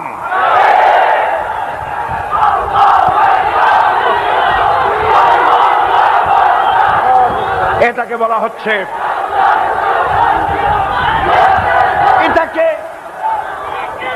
এটাকে নতুন করে ব্যাখ্যা দেওয়া হচ্ছে, এটা নাকি মুক্তিযুদ্ধের চেতনা। আজিব আজিব, মুক্তিযুদ্ধের চেতনার সাথে আগুনের সম্পর্কটা কি? আমার মতো ক্ষুদ্র মানুষ আমি বুঝতে পারলাম না, আমার অঙ্কে মেলে না, আমি বুঝি না এটার সাথে ওইটার কি সম্পর্ক। আগুন, জাহান্নামের আগুন, অহরহ গ্যাস পোড়ানো হচ্ছে। ইন্নাল মুবাজ্জিরিনা কানু ইখওয়ানুশ শায়াতিন। এই অপচার জন্য যারা এই কাজ করলো, কিয়ামতে শয়তানের ভাই বোন হিসেবে আল্লাহর দরবারে দাঁড়াবে। কার কথা? কার কথা? আল্লাহ পাকের কথা। আবার বলে কি, কয় যে না এটা তো কোনো পূজা টুজা না, আপনারা নিজেরাও তো আগুনের পূজা করেন। বলে কিরকম? রান্না বান্না করেন, আপনারা আগুন পূজা করেন না? কি আশ্চর্য কথা! আমরা কি, আমাদের কি ওরা কি পাইছেন আমি বুঝি না। ওরা মনে করেন দেশের জনগণ সব ছাগল, কিছু বোঝে না, খালি ঘাস খায়। আপনারা আমাকে বলেন, আপনাদের মা বোন যখন রান্না করে তখন রান্নার সময় চুলায় আগুন জ্বালাইয়া সেলুট দেয়, এরকম ফুলের একটা মালা দেয়, ফুলের একটা তোড়া দেয়, পুলিশ আসে, আর্মি আসে, তো চুলার আগুন আর ওই আগুন, দুইটা আগুন একরকম বানাইলেন কেমন? আবার এটার নাম রাখছে চিরন্তন। বাংলা ভাষা ওনারা সর্বস্তরে চালু করবেন বলেন, ওনাদের ভাষা জ্ঞানের প্রতি আমার করুণা হয়। চিরন্তন শব্দের অর্থ কি? চিরন্তন, যা কোনোদিন শেষ হবে না, নিঃশেষ হবে না, মিটে যাবে না, সেটাই তো চিরন্তন। একদিন বৃষ্টি হলো, সেই বৃষ্টিতে এটা নিভে গেল, তারপরে পুলিশ এসে আবার জ্বালাই দিল। ও নিজেই নিভে গিয়ে ওকে যারা জ্বালাইছিল তাদেরকে বুঝাই দিল, একটা চড় মারিয়া, একটা থাপ্পড় দিয়া বুঝাই দিল আমি চিরন্তন না, সেই জন্য নিভে গেলাম। তো মানুষ, পাথর, আগুন, মাজার, পীর ইত্যাদির মধ্য দিয়ে আমার দেশের লোকেরা আল্লাহ পাকের সাথে শিরক করে। শিরক বোঝার জন্য একটি উদাহরণ আমি আপনাদের সামনে পেশ করতে চাই। শিরক হচ্ছে পার্টনারশিপ, এটি হচ্ছে অংশীদারিত্বের ভিত্তিতে কাজ করা। তিনটি জিনিসের অভাবে মানুষ অংশীদারিত্বের ভিত্তিতে কাজ করে। কয়টা জিনিস বলেন? তিনটা জিনিস। একজন ব্যবসা করতে চায়, 30 লক্ষ টাকা আছে, ব্যবসা করতে লাগবে 60 লাখ, ব্যবসা করতে লাগবে 1 কোটি, আছে 50 লাখ। তখন এই লোকটি পুঁজির অভাব বলেই আরেকটা লোককে তালাশ করে, ভাই তোমার কাছে যদি পুঁজি থাকে তাহলে আমার সাথে আসো, আমরা দুজনে মিলে পার্টনারশিপ বিজনেস করি। গেল কয় নম্বর? কিসের অভাব? আপনারা জবাব দিলে আমি একটু খুশি হই। আপনারা রাগ করেন না তো? আপনারা রাগ করেন না তো? বলতে পারবেন নিয়ে তোমারে দাওয়াত দিছি 5 দিনের জন্য, তুমি একাই ছিলাম। জিজ্ঞেস করি এই জন্য যাতে করে আপনাদের হৃদয়ঙ্গম হয়, বুঝে আসে। গেল কয় নম্বর? 2 নম্বরে হচ্ছে পুঁজি আছে, ব্যবসার লাইসেন্সও আছে, কিন্তু এই ব্যবসা করার জন্য যে এক্সপেরিয়েন্স দরকার, দক্ষতার প্রয়োজন, বুদ্ধির প্রয়োজন। ব্যবসা কি টাকা থাকলেই হয়? বুদ্ধি শুদ্ধি লাগে না? যদি টাকা থাকলেই হয় তো ব্যবসা শুরু করে দেন না। 1 সপ্তাহের মধ্যে 5টা লাল বাতি জ্বলবে, 2 সপ্তাহ যাইতে না যাইতে চতুর্দিকে লাল বাতি দেখবেন খালি। ব্যবসার জন্য 2 নম্বরের পুঁজি হলো কি? মেধা, মেধা, বুদ্ধি, দক্ষতা, এক্সপেরিয়েন্স। 3 নম্বরে আরেকটি শর্ত হচ্ছে পুঁজি আছে, মেধাও আছে, দক্ষতা আছে, কিন্তু বয়সের দিক থেকে একেবারেই লুজো, বার্ধক্যতারে পেয়ে বসেছে। এই বুড়ো বয়সে শক্তি নাই, কেমনে চালাইবে ব্যবসা? সেজন্য পয়সাও ঘরে বসায় রাখতে চায় না, চায় একজন যুবক স্বাস্থ্যবান টকবকে একজন যুবক দরকার পার্টনার হিসাবে, তাহলে তার এই টাকাগুলি খাটায়া কিছু টাকা লাভ হবে। তাহলে মানুষ পার্টনারশিপ বিজনেস করে কয়টা কারণে? 3টা অভাবের কারণে। বলেন কয়টা অভাব? এবার আসুন, যারা শিরক করে তারা আল্লাহর প্রতি এই 3টি অভাব প্রয়োগ করে। নাউযুবিল্লাহ। আসেন কোরআনের দৃষ্টিকে দেখি, আল্লাহর সাথে পার্টনারশিপ, শরীক স্থাপন করার কোনো দরকার আছে নাকি? আল্লাহ পাকের এই 3টি অভাবের কোনো একটি অভাবও আছে কি? প্রথমটি হচ্ছে পুঁজির অভাব। এবার দেখি আল্লাহ কি বলে, আল্লাহর পুঁজি আছে কিনা আল্লাহর জিগাই, আল্লাহকে জিজ্ঞেস করি, আল্লাহ তোমার পুঁজি আছে? আল্লাহ পাক জবাবে বলেন, ওয়াল্লাহু গানিয়্যুন ওয়া আনতুমুল ফুকারা। কেবলমাত্র আল্লাহ পাক হচ্ছেন গানি, কারো মুখাপেক্ষী নন, কারো মুহতাজ নন। ওয়া আনতুমুল ফুকারা, পৃথিবীর মধ্যে তোমরা যারা আছো সব ফকিরের গোষ্ঠী, মিসকিন, মাসাকিন। আমার পুঁজির অভাব নাই। পুঁজির অভাব কাদের? মানুষের। পুঁজির অভাব কাদের? এবার শোনেন, আল্লাহ পাক আবার বলেন, আল্লাহ দলিল দিচ্ছেন, মা ইনদাকুম ইয়ানফাদু ওয়া মা ইনদাল্লাহি বাক।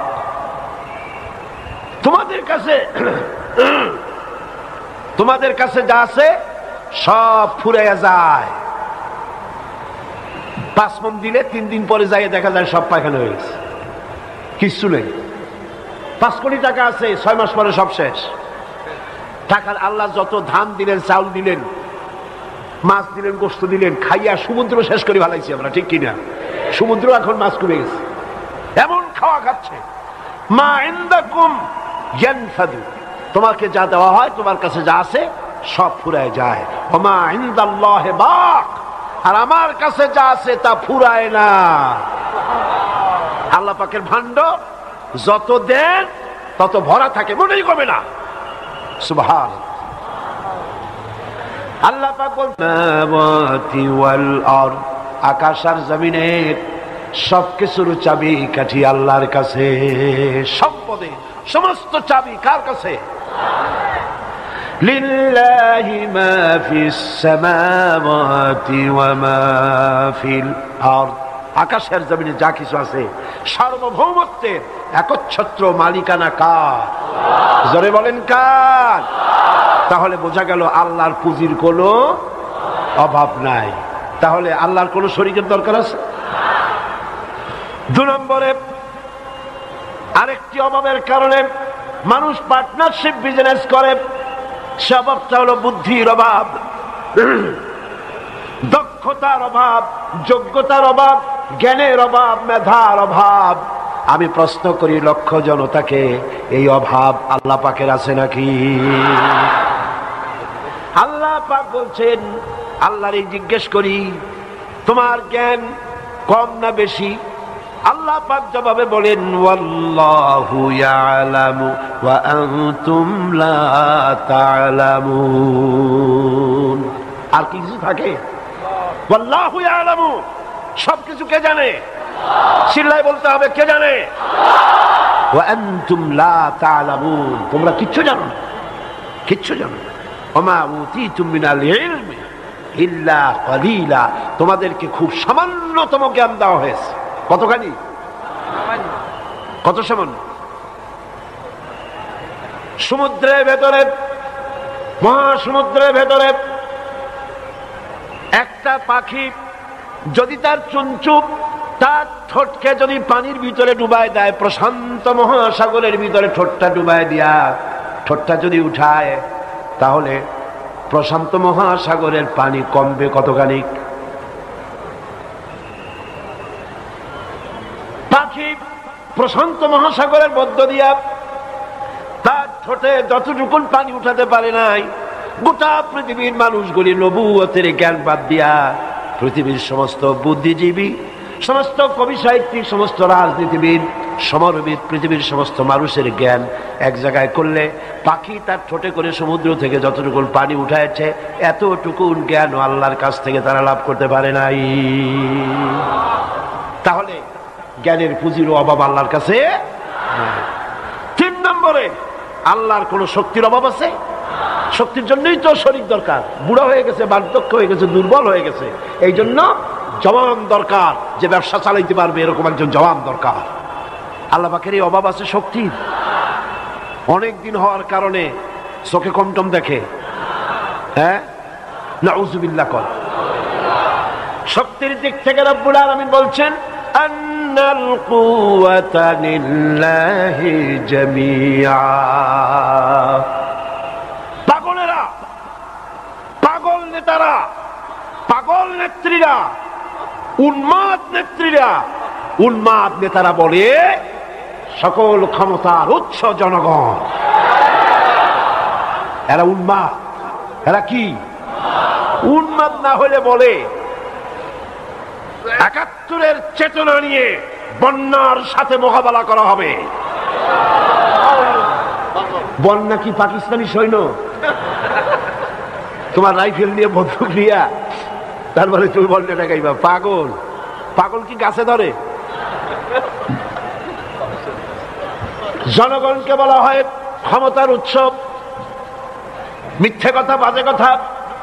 এই কথাটা বলে আপনাদেরকে একটু খুশি করিয়া, আপনাদেরকে পাম্প পট্টি দিয়া ডানলপ টায়ার বানায় দিতে চায় ফুলাইয়া। এটি একটি কবিরা গুনাহ, বিশ্বাস করা হলো হারাম, কারণ কোরআনের কথার সাথে সাংঘর্ষিক। আল্লাহ পাক বলছেন আন্নাল কুওয়াতা লিল্লাহি জামিআ, সমস্ত ক্ষমতার উৎস কে? এরকম কোন কেন? সামনে ৫-৬ জন কয় আল্লাহ, দূরে যারা দাঁড়ায় আছে আপনারা আল্লাহ কইতে পারেন না? যিনি যেখানে আছেন মাইকের আওয়াজ যত দূরে শোনা যায় সবাই বলেন সমস্ত ক্ষমতার উৎসকে আলহামদুলিল্লাহ।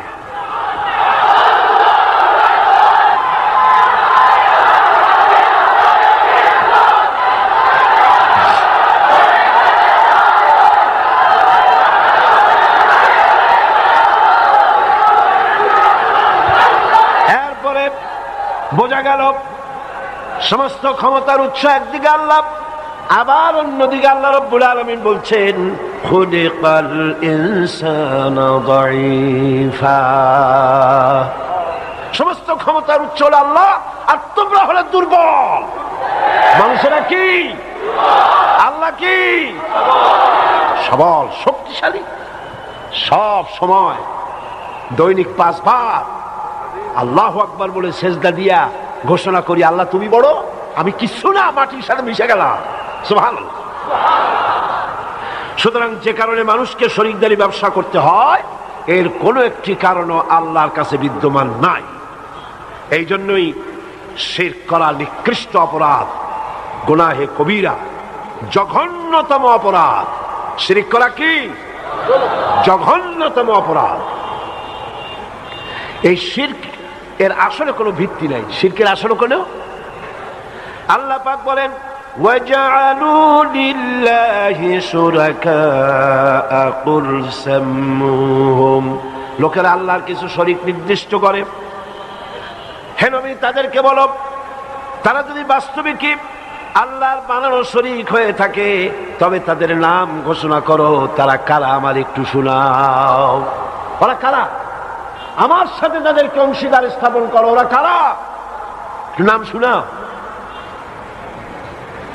আম তুনাব্বিউনাহু বিমা লা ইয়ালামু ফিল আরদি বিযাহিরিম মিনাল কাউল।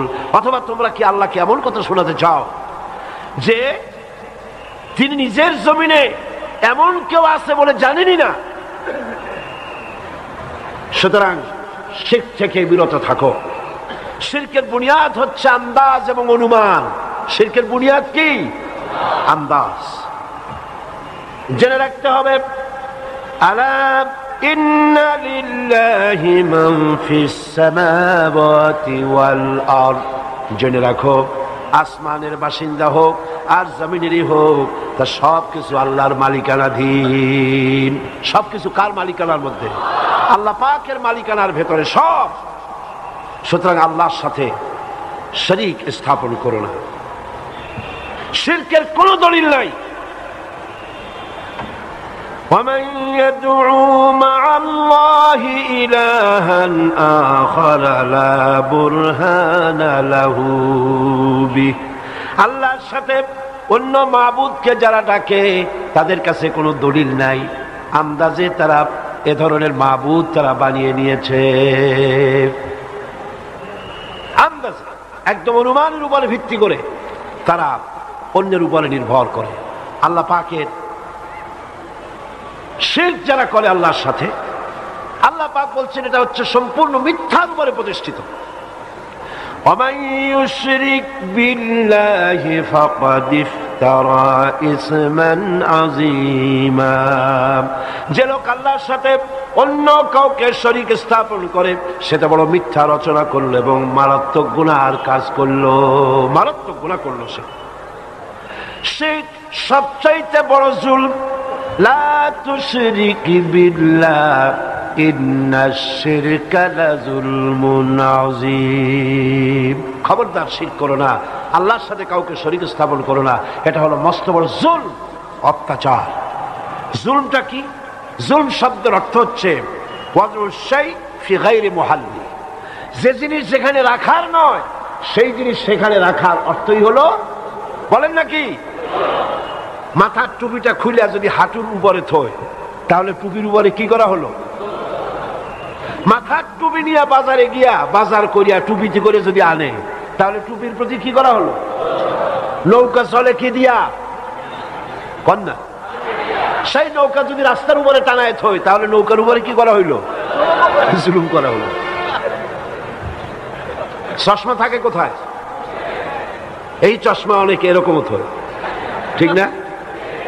এই চশমা যদি কপালের উপরে মাথার উপরে রাখা হয়, এরপরে যখন হাতের আঙ্গুল নেড়ে যখন বক্তৃতা করবে তখন চশমা ছিটকে গিয়ে আর একজনের চোখ অন্ধ করে দিতে পারে। তাহলে চশমার উপরে কি করা হলো? জুলুম করা হলো।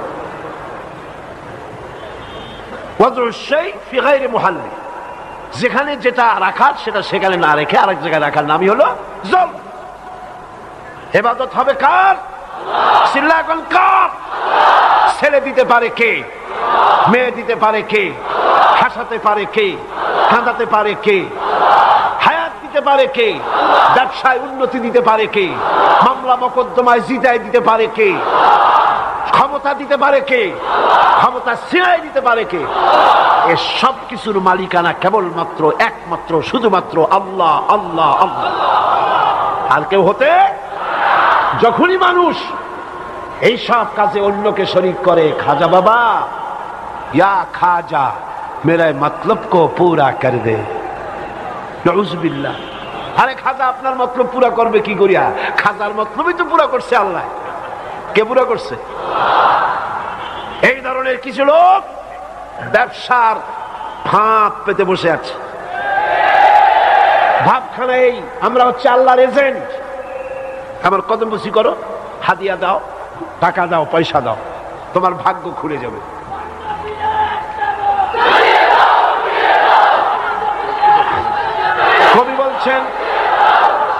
কবি বলছেন ये हाल तेरा जाल है, मकसूद तेरा माल है, ये हाल तेरा जाल है, मकसूद तेरा माल है, क्या जब तेरा चाल है, लाखों को अंधा कर दिया। তোমার এই হাল, এই অবস্থা মানুষের সামনে তো জাল, জালিয়াতি, ভণ্ডামি। মানুষের কাছে ভণ্ডামি করে মানুষের অর্থ করি লুটে নেওয়ার ধর্মের নামে এক ব্যবসা। সুতরাং এই আপনারা কার কাছে যাচ্ছেন? আল্লাহর কাছে চাইতে হবে যা দরকার। কার কাছে? মৃত্যু মানুষ, জিন্দা মানুষ আমাকে কিছু দিতে পারে না, চাইতে হবে কার কাছে? তার অর্থ এই নয়, একটু বুঝুন, আমার কাছে টাকা নাই, আমি হযরত মাওলানা শামসুদ্দিন সাহেবের কাছে বললাম, ভাই আমার তো টাকায় ঠেকে গেছি, 1000 টাকা আমারে দেন। এই চাওয়াটা কিন্তু শিরক হবে না। এই চাওয়াটা শিরক হবে না। শিরক কোনটা? শিরক হলো গায়ব থেকে, অদৃশ্য থেকে সাহায্য কামনা করাটাই আল্লাহ ছাড়া অন্য কারো কাছে, ওইটার নাম শিরক। বুঝে আসছে কথা? পরিষ্কার হয়েছে? আল্লাহ ছাড়া অন্য কাছে সাহায্য চাওয়া যাইবে না। কেন যাবে না? কারণ হচ্ছে আমার আল্লাহ বলছেন, আলাইসাল্লাহু বিকাফিন আবদাহ, আলাইসাল্লাহু বিকাফিন আবদাহ, আমি কি আমার বান্দার জন্য যথেষ্ট নই? কে বলছেন কথা? জোরে বলেন, কে বলছেন? আমি কি আমার বান্দার জন্য যথেষ্ট নই? আপনাদের জবাব তো তাড়াতাড়ি হওয়া দরকার। বলবেন যে অবশ্যই। আলাইসাল্লাহু বিকাফিন আবদাহ, বলেন যে অবশ্যই আমি আমার বান্দার জন্য যথেষ্ট। সৃষ্টি করছি আমি, আর তুমি সাবা মাজারে গিয়া পাইছো কি? মাজারে নয়, জিন্দা মুর্দা কারো কাছে নয়। ওয়াইজা সাআলতা ফাসআলিল্লাহ ওয়াইজা ইসতাআনতা ফাসতাইন বিল্লাহ। যা চাইবার সব আল্লাহর কাছে চাও, যা বলার আল্লাহকে বলো। তিনি শোনেন না? তিনি কি ঘুমায় থাকেন? তিনি কি ঘুমায় থাকেন? আল্লাহু লা ইলাহা ইল্লা হুয়াল হাইয়ুল কাইয়্যুম লা তাখুযুহু সিনাতুন ওয়ালা নাওম। আল্লাহ এক এবং একক, তিনি সদা জাগ্রত, চিরঞ্জীব। ঘুম, তন্দ্রা, নিদ্রা কোনটাই তাকে স্পর্শ করে না। মুসা আলাইহিস সালাম আল্লাহ পাকের দরবারে আরজি পেশ করলেন, আয় আল্লাহ, তুমি নাকি ঘুমাও না? আল্লাহ কয়, তুমি বিশ্বাস করো না? মুসা আলাইহিস সালাম বললেন, অবশ্যই বিশ্বাস করি, তবে আমার বুঝে আসে না। আল্লাহ পাক বলছেন, বিশ্বাস যখন করো তাহলে বুঝাই দেওয়া যাবে, বুঝাই দেওয়া যাবে, বিশ্বাস তো করছো। ইব্রাহিম আলাইহিস সালাম এরকম বলেছিলেন, রব্বি আরিনি কাইফা তুহইয়াল মাউতা, আয় আল্লাহ, তুমি মুর্দারে জিন্দা বানাও কেমনে? আল্লাহ কয়, আওয়ালাম তুমিন, বিশ্বাস করো না? কয় বালা, ওয়ালাকিন লিয়াতমাইন্না কলবি, বিশ্বাস তো করি খোদা, তোমার কথা বিশ্বাস না করে যাবো কই? বিশ্বাস করি, তবে কানে শোনা আর চোখে দেখা একটু পার্থক্য তো আছেই। চোখে যদি দেখতাম খুশি হয়ে যাইতাম। আল্লাহ দেখাই দিছিলেন, দেন নাই? কোন সূরা আছে? আলেমেরা কোন তাড়াতাড়ি সূরা বাকারার মধ্যে কোন না কেন? মুসা আলাইহিস সালাম বললেন, আল্লাহ তুমি নাকি ঘুমাও না? আল্লাহ কয়, বিশ্বাস করো না? কয় বিশ্বাস করি, বুঝি না। আল্লাহ কয়, তাহলে বুঝাই, এক গ্লাস পানি নিয়ে আসো। মুসা আলাইহিস সালাম এক গ্লাস পানি নিয়ে আসলেন, দাঁড়ায় থাকো। মুসা আলাইহিস সালামরে বললেন, পানি নিয়ে দাঁড়ায় থাকো। আর আল্লাহ ঘুমেরে কইলেন, ধর মুসারে। ঘুম আসে মুসা আলাইহিস সালামরে করছে, ঘুম এসে গিয়েছে, হাতের থেকে গ্লাসটা পড়ে গেল, পানি ছিটকে গেল, গ্লাস ভেঙে চুরমার হয়ে গেল। মুসা আলাইহিস সালাম অপরাধীর মতো বলছে, রব্বুল আলামিন, আমি তোমার হুকুম পালন করতে গিয়ে ব্যর্থ হয়ে গেলাম, গ্লাসটা পড়ে তো ভেঙে গেছে ঘুমের কারণে। আল্লাহ কয়, বুঝছো কিনা ঘুমাই না কেন? মুসা আলাইহিস সালাম বলেন, বুঝি না। রব্বুল আলামিন বলেন, মুসা রে, একটা গ্লাস নিয়া একটা মিনিটও দাঁড়ায় থাকতে পারলা না, ঘুমাইলে পরে তোমার হাতের থেকে গ্লাসটা পড়ে ভেঙে চুরে চুরমার হয়ে গেল। আমি রব্বুল আলামিন গোটা আকাশ আর জমিনের সৃষ্টি জগতের ট্রাফিক কন্ট্রোল আমি আল্লাহ আমার হাত দিয়া করি। আমি যদি ঘুমায় যাই, আসমান এবং জমিন থাকবে না। আর মাখলুকের জন্য কোয়ালিটি যা করেছি, খালেকের জন্য সেটা শোভনীয় নয়। আমি খালেক আর তোমরা মাখলুক, তোমাদের যা কোয়ালিটি ওটা আমার হইতে পারে না। আমার তন্দ্রাও নাই, ঘুমও নাই। ঘুম আর তন্দ্রা দুটি কি এক জিনিস? ঘুমাইলে তো শীতই থাকে, আর তন্দ্রা মুরগির মতো ঠোকর খায়, এরকম করে, এটার নাম তন্দ্রা। আল্লাহ কয় যে লা তাখুযুহু সিনাতুন ওয়ালা নাওম, ঘুম তন্দ্রা কোনটাই আমাকে স্পর্শ করে না। সুবহানাল্লাহ, আমাকে কোনটি স্পর্শ করে না। সুতরাং আপনি তো আল্লাহর কাছেই চাইবেন। আপনি মাজারে গিয়া চাইলেন, হযরত খাজা মাঈনুদ্দিন চিশতি আজমেরি রাহমাতুল্লাহ আলাইহি, আল্লাহ পাকের মাহবুব বান্দা। আপনি বাংলাদেশি, আমি বাংলাদেশি। আমি যাই কইলাম, খাজা সাহেব, আমার ছেলে নাই মেয়ে নেন, দেন কিছু। উনি কি বাংলা বুঝেন? আর একজনে আসলো লন্ডন থেকে, উনি এসে ইংরেজিতে কইলো, উনি কি ইংরেজি বুঝবেন? আর একজন আসলো সৌদি আরব থেকে, তিনি আরবিতে কল, উনি কি বুঝবেন? আর উনি কি রাত দিন 24 ঘন্টা ওই কবরের মধ্যে আছেন, এটার কি কোনো প্রমাণ আছে? উনি সকল ভাষা বুঝতে পারেন, সারাক্ষণ জেগে জেগে সব শোনেন আর সব সকলের প্রয়োজন মিটায় দেন, এটা কি সম্ভব? এই কথাগুলিও যদি মাথায় না ঢোকে, তো আল্লাহ আকল দিলেন কেন? সমস্ত ভাষা, আরবি, ইংরেজি, উর্দু, ফার্সি, Telugu, Italy, Roman, Dutch, France, সারা পৃথিবীর সমস্ত ভাষা সৃষ্টি করেছেন কে? যে কোনো ভাষায় ডাকেন, যখন ডাকেন, যেখানে বসে ডাকেন, এই ফরিয়াদ কে শোনে? কে শোনে? কে শোনে? সব ভাষায় তিনি শুনতে পান ফরিয়াদের সামনে। সেজন্য যিনি ভাষা বোঝেন, যিনি শুনতে পান, সে আল্লাহ রাব্বুল আলামিনের কাছে চাইতে হবে সব সময়ের জন্য। আমার মা বোনেরা, আমার ভাইয়েরা, সবাইকে আমি সতর্ক করতে চাই এ ব্যাপারে, আল্লাহ পাকের সাথে কাউকে শরীক স্থাপন করবেন না। যা চাইবার, যা বলার চাইবেন আল্লাহর কাছে। মানুষের দেওয়ার কিছু নাই, আপনার আশা পূরণ কেউ করতে পারবে না। বুঝে আসছে কথা? আল্লাহ ছাড়া কারো কাছে কোনো ক্ষমতাই নাই, বিশ্বাস করেন? কোনো ক্ষমতা নাই। যা ক্ষমতা মাতদারি করে, এই ক্ষমতা এই আছে, এই নাই, ঠিক কিনা? আল্লাহ পাক বলছেন, আল্লাহুল্লাযী خلقكم ثم رزقكم ثم يميتكم ثم يحييكم। আল্লাহ হচ্ছেন তিনি যিনি তোমাদেরকে পয়দা করেছেন, এরপরে তোমাদেরকে রিজিক দিয়েছেন, এরপরে তোমাদেরকে মৃত্যু করবেন, আবার তিনি তোমাদেরকে জিন্দা করবেন। হাল মিন শুরাকাইকুম মান ইয়াফআল মিন যালিকুম মিন শাই সুবহানাহু ওয়া তাআলা আম্মা ইউশরিকুন। তোমাদের বানানো শরীরদের মধ্যে এমন কেউ কি আছে যে সবের কোনো একটি কাজও সে করতে পারে? পারে? তোমারে মারতে পারে? তোমারে জিন্দা করতে পারে? তোমারে রিজিক দিতে পারে? পারে না। আমাকে কেউ মারতে, আমি বিশ্বাস করি না। পৃথিবীতে আমার জন্য যদি একটি বুলেট বরাদ্দ থাকে, পৃথিবীর সমস্ত মানুষ আমাকে পাহারা দিয়ে সেই বুলেট থেকে আমাকে বাঁচাইতে পারবে না। আর আমার জন্য কোন বুলেট যদি অ্যালটমেন্ট না থাকে, গোটা বিশ্বের সমস্ত গুলি আমাকে টার্গেট করে যদি নিক্ষেপ করা হয়, গুলি আমাকে বিদ্ধ করতে পারবে না। এটার নাম ঈমান। এর নাম কি? এই ঈমান যাদের কলিজা সমৃদ্ধ, তারা কাউকে পরোয়া করে না। ফাঁসির মঞ্চ, ফাঁসির দড়ি তার জুতার ফিতার মতো।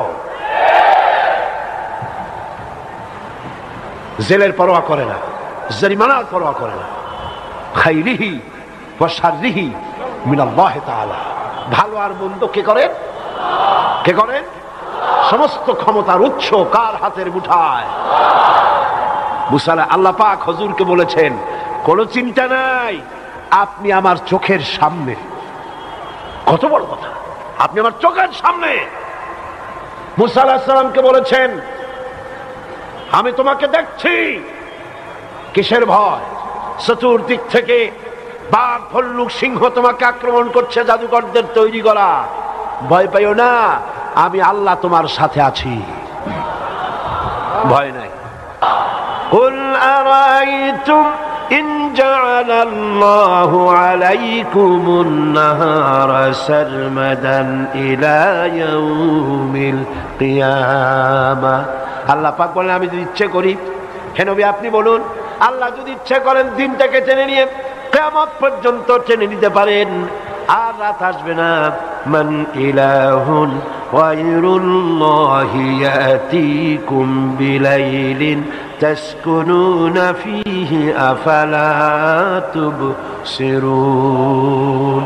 দিনটাকে যদি কিয়ামত পর্যন্ত আমি লম্বা করে দেই, তাহলে কি আছে এমন যেই দিনকে বিদায় করে দিয়ে রাতের আধার এনে দিয়ে তোমাদেরকে ঘুমাবার মতো আরাম করে দেবে, আরামের পরিবেশ সৃষ্টি করে দেবে, এমন কেউ আছে নাকি?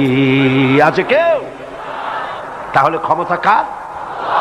সেজন্য শিরক হচ্ছে ক্ষমার অযোগ্য অপরাধ, ক্ষমার অযোগ্য অপরাধ। ইন্নাল্লাহা লা ইয়াগফিরু আন ইউশরাকা বিহি ওয়া ইয়াগফিরু মা দুনা যালিকা লিমান ইয়াশা। আল্লাহ কেবল শিরকের গুনাহ মাফ করবেন না, এছাড়া সব গুনাহ মাফ করবেন, যেটা ইচ্ছে করবেন। শিরকের গুনাহ মাফ হবে না। তবে যদি কেউ চোখের পানি দিয়ে আল্লাহকে রাজি করতে পারে, আল্লাহ শিরক আর করব না, এভাবে যদি তওবা করে চোখের পানি ফেলে, আল্লাহ পাক মাফ করতে পারে। মাফ করার মালিক কে? শিরক মস্ত বড় অপরাধ, এই অপরাধ ক্ষমার অযোগ্য, ক্ষমার অযোগ্য। শিরক হচ্ছে একটা বোমার মতো, ডিনামাইট। কিসের মতো? বোমা, ডিনামাইট। মনে করেন এই চট্টগ্রাম শহরের সবচাইতে বড় বিল্ডিং, সেই বিল্ডিংটা বানাতে 10 বছর বা 5 বছর সময় লাগে। 10 কোটি টাকা 20 কোটি টাকা খরচ করে বিরাট বিল্ডিং বানানো হলো। বানাইতে সময় লাগলো 5 বছর, টাকা খরচ হলো কত কোটি? 10 কোটি বা 20 কোটি। এটাকে ধ্বংস করার জন্য একটা ডিনামাইট কেনেন, ওর দাম কত আমি জানি না, ধরি 5,000 টাকা কি 10,000 টাকা। সামরিক বাহিনীর লোকেরাই বলতে পারবে দাম কত।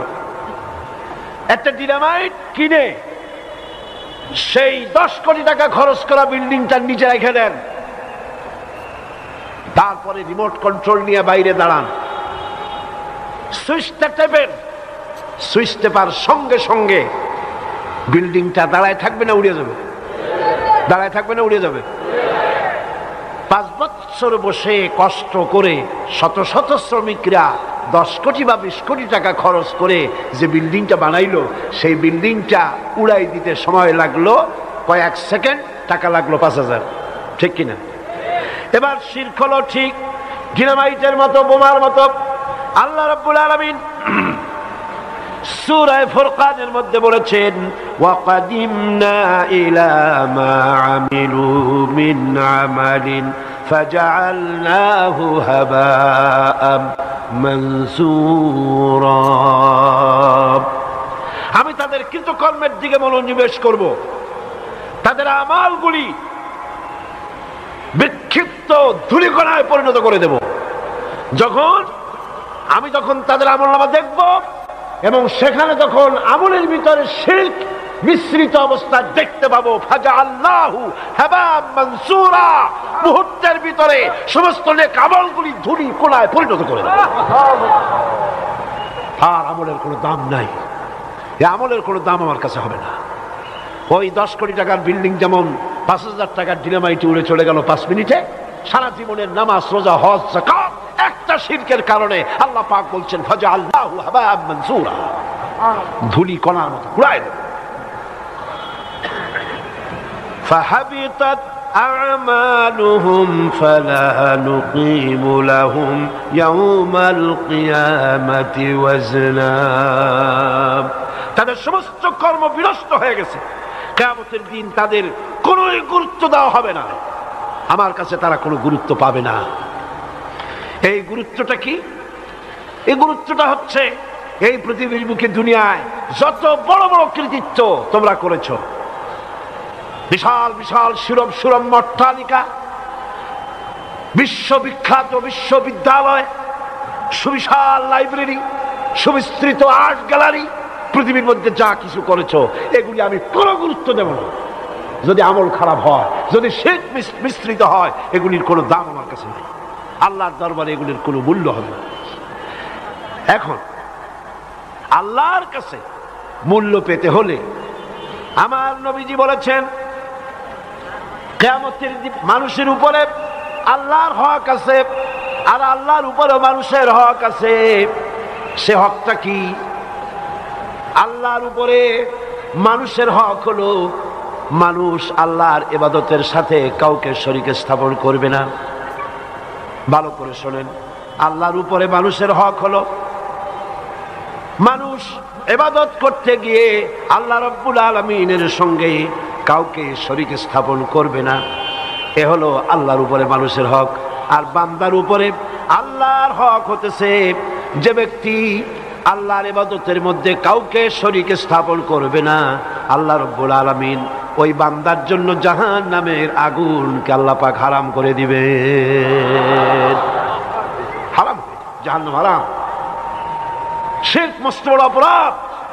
এই শিরক থেকে জনগণকে বাঁচতে হবে, রক্ষা পেতে হবে, তা না হলে এই জাতির জন্য কোনো কল্যাণ হবে না। সব কিছু মালিক হচ্ছেন আল্লাহ পাক, সে আল্লাহ পাককে বিশ্বাস করতে হবে। ওদের তো কোনো ক্ষমতা নাই যাদের কাছে। আল্লাহ পাক মাসির দৃষ্টান্ত দিচ্ছেন শিরকের ব্যাপারে। আল্লাহর দেওয়া একটা দৃষ্টান্ত শোনেন। আল্লাহর দেওয়া দৃষ্টান্ত কি? ইয়া আইয়ুহান নাসু দুরিবা মাসালুন ফাসতামিউ লাহু। হে মানব সকল, আল্লাহ একটি দৃষ্টান্ত দিচ্ছেন, মনোযোগ সহকারে শোনো। ইন্নাল্লাযীনা তাদউনা মিন দুনিল্লাহি লা ইয়াখলুকু যুবাবান ওয়ালা বিজতামাউ লাহু। হে লোকেরা, আল্লাহর তো এই দৃষ্টান্তটা শোনো। তোমরা আল্লাহকে বাদ দিয়া যাদেরকে ডাকছো, তারা সবাই মিলে একত্রিত হয়েও মাছির মতো একটি ক্ষুদ্র প্রাণীও বানাইতে পারবে না, অসম্ভব। শুধু তাই নয়, ওয়াইয়াসলুবুহুমুয যুবাবু শাইয়ান লা ইস্তানকিযুহু মিনহু দুফাত তালিবু ওয়াল মাতলুব। কি সুন্দর দৃষ্টান্ত! সুবহানাল্লাহ, সুবহানাল্লাহ। মাসি যদি ওদের নিকট থেকে কোনো জিনিস কেড়ে নিয়ে যায়, ওদের ক্ষমতা নাই মাসির কাছ থেকে সেই জিনিসটাকে তারা ফিরায় রাখে। এই যে মূর্তিগুলি বানায় পূজা করা হয়, ওই মূর্তিগুলির সামনে খাবার দেওয়া হয় না? হয় কিনা? কমলা দেয়, বেদানা দেয়, রসগোল্লা দেয়, আরো কত খাবার দেয়। মাসিতে এসে যদি সবগুলা নিয়ে যায়, 10টা হাত 12টা হাত, একটা হাতের একটা আঙ্গুল দিয়ে মাসিটা উড়াই দিতে পারবে? পারবে না। হাদিস শরীফে আসছে, এক কাফের হুজুরের কাছে একবার একটা ভাঙ্গা মূর্তি নিয়ে আসছে। রাসূলুল্লাহ জিজ্ঞেস করলেন, এটা কি? এটা ভাঙ্গা কেন? কয় যে হুজুর, এটা তো আমার খোদা, এইটা নিয়ে আমি সবসময় সাথে রাখি, না জানি কোন সময় কোন বিপদে পড়ি, সেই জন্য বিপদ থেকে রক্ষা কর্তা হিসাবে ওরে আমি সব সময় সাথে রাখি। প্রতিমধ্যে আসতে গিয়ে আমার পেশাব অথবা পায়খানার জরুরত হলো, তা আমি এটাকে রাস্তার পাশে দাঁড় করায় থুইয়া ওই কাম করতে গেছি। ফিরে এসে দেখি এটার মাথা থেকে শুরু করে পা পর্যন্ত ভিজা। মনে করলাম নিশ্চয়ই কোনো পবিত্র পানি হবে। শেষ পর্যন্ত এই যার আমি পূজা করি, অর্চনা করি, পবিত্র পানি মনে করে জিহ্বা দিয়ে চাটা আরম্ভ করছি। চাটতে গিয়ে কেমন টক টক ঝাঁজ, এসিড মতো দুর্গন্ধ। চিন্তা করলাম পবিত্র পানি এরকম ঝাঁজ লাগে কেন? জিনিসটা কি টক কেন? দূরে দেখি একটা কুকুর দাঁড়ানো, আর তার নিচের থেকে পানি টপকাচ্ছে। তখন বুঝলাম যে কি পানি। মেজাজটা খারাপ হয়ে গেল। বললাম, তুই খোদা না হুদা? কুত্তার পেশাব দিয়ে নিজের বাঁচাইতে পারো না, তো আমারই বাঁচাবি কেমনে? ঠ্যাংটা ধরে মারলাম, আসার ভাঙ্গে 2 টুকরা হয়ে গেছে। হুজুর হাসলেন। হুজুর বললেন, আমার কাছে কেন আসছো? লোকটি বলল, ইয়া মুহাম্মদ। বলেন না কেন সাল্লাল্লাহু আলাইহি ওয়াসাল্লাম।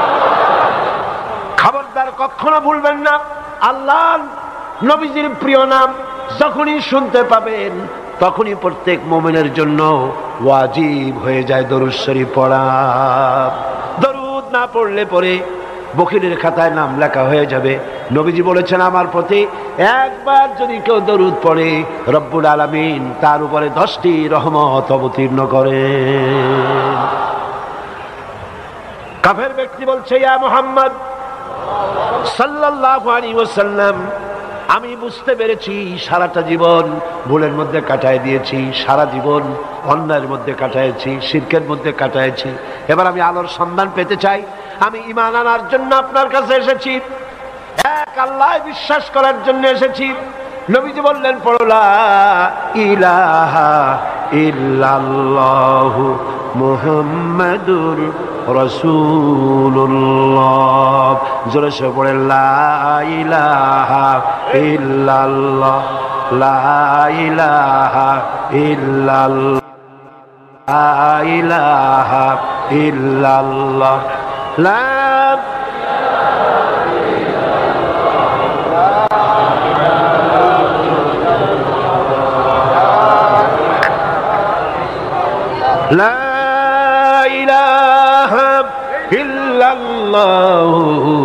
মুহাম্মাদুর রাসূলুল্লাহ। ভাইরা আমার, সমস্ত ক্ষমতা একচ্ছত্র মালিক কে? আল্লাহ।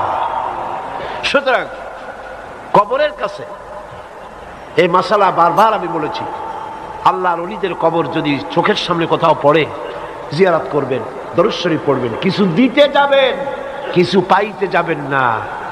কি দেবেন?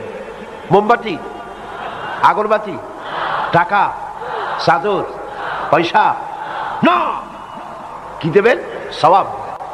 দরুদ শরীফ পড়বেন, সূরা ফাতিহা শরীফ পড়বেন, সূরা ইখলাস পড়বেন, দোয়া।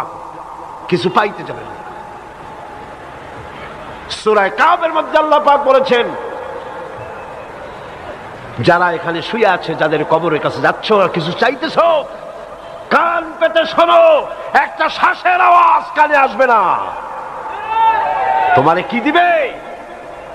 সুতরাং জিন্দা মুর্দা মানুষের কাছে পাওয়ার কিচ্ছু নাই। জিন্দা মানুষ দোয়া করতে পারে, আল্লাহর ওলিরা দোয়া করতে পারেন। কি করতে পারেন? দোয়া করতে পারেন। কবুল হবে কিনা আল্লাহ পাক ভালো জানেন। কে ভালো জানেন? আল্লাহ পাক ভালো জানে। কবরের দিকে, কবর পূজার জায়গা হয়ে গিয়েছে আজকাল। কবরস্থানগুলিকে বেশি করে সাজানো হচ্ছে, বিরাট বিরাট গম্বুজ বানানো হচ্ছে, চাদর দেওয়া হচ্ছে, আগরবাতি মোমবাতি দেওয়া হচ্ছে। শিরক জায়েজ নাই, জায়েজ।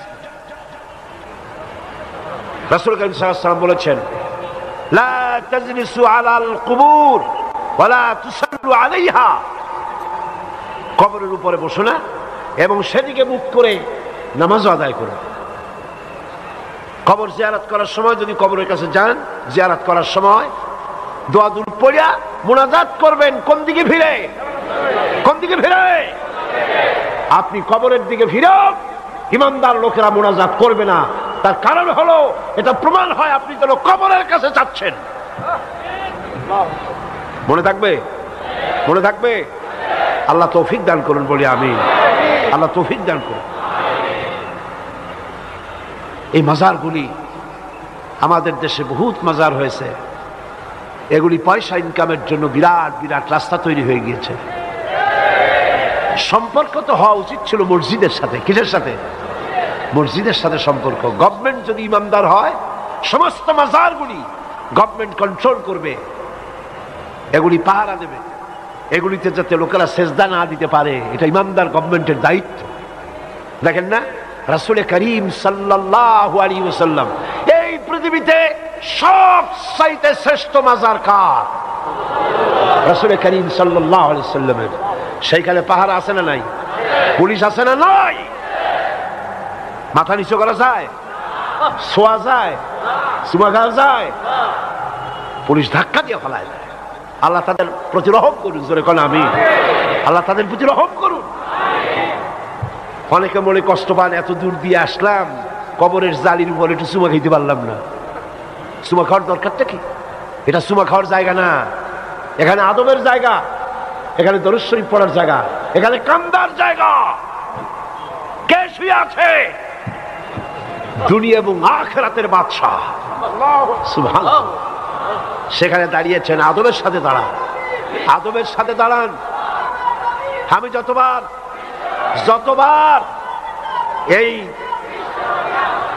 রাসূল করিম সাল্লাল্লাহু আলাইহি ওয়াসাল্লামের কবরের কাছে গিয়ে দাঁড়াইছি, যখনই কাছে যেতে থেকেছি হাঁটুতে বল পাই নাই, হাঁটু কাঁপতে থাকে। কার কাছে যাচ্ছি? সুবহানাল্লাহ, কার কাছে যাচ্ছি?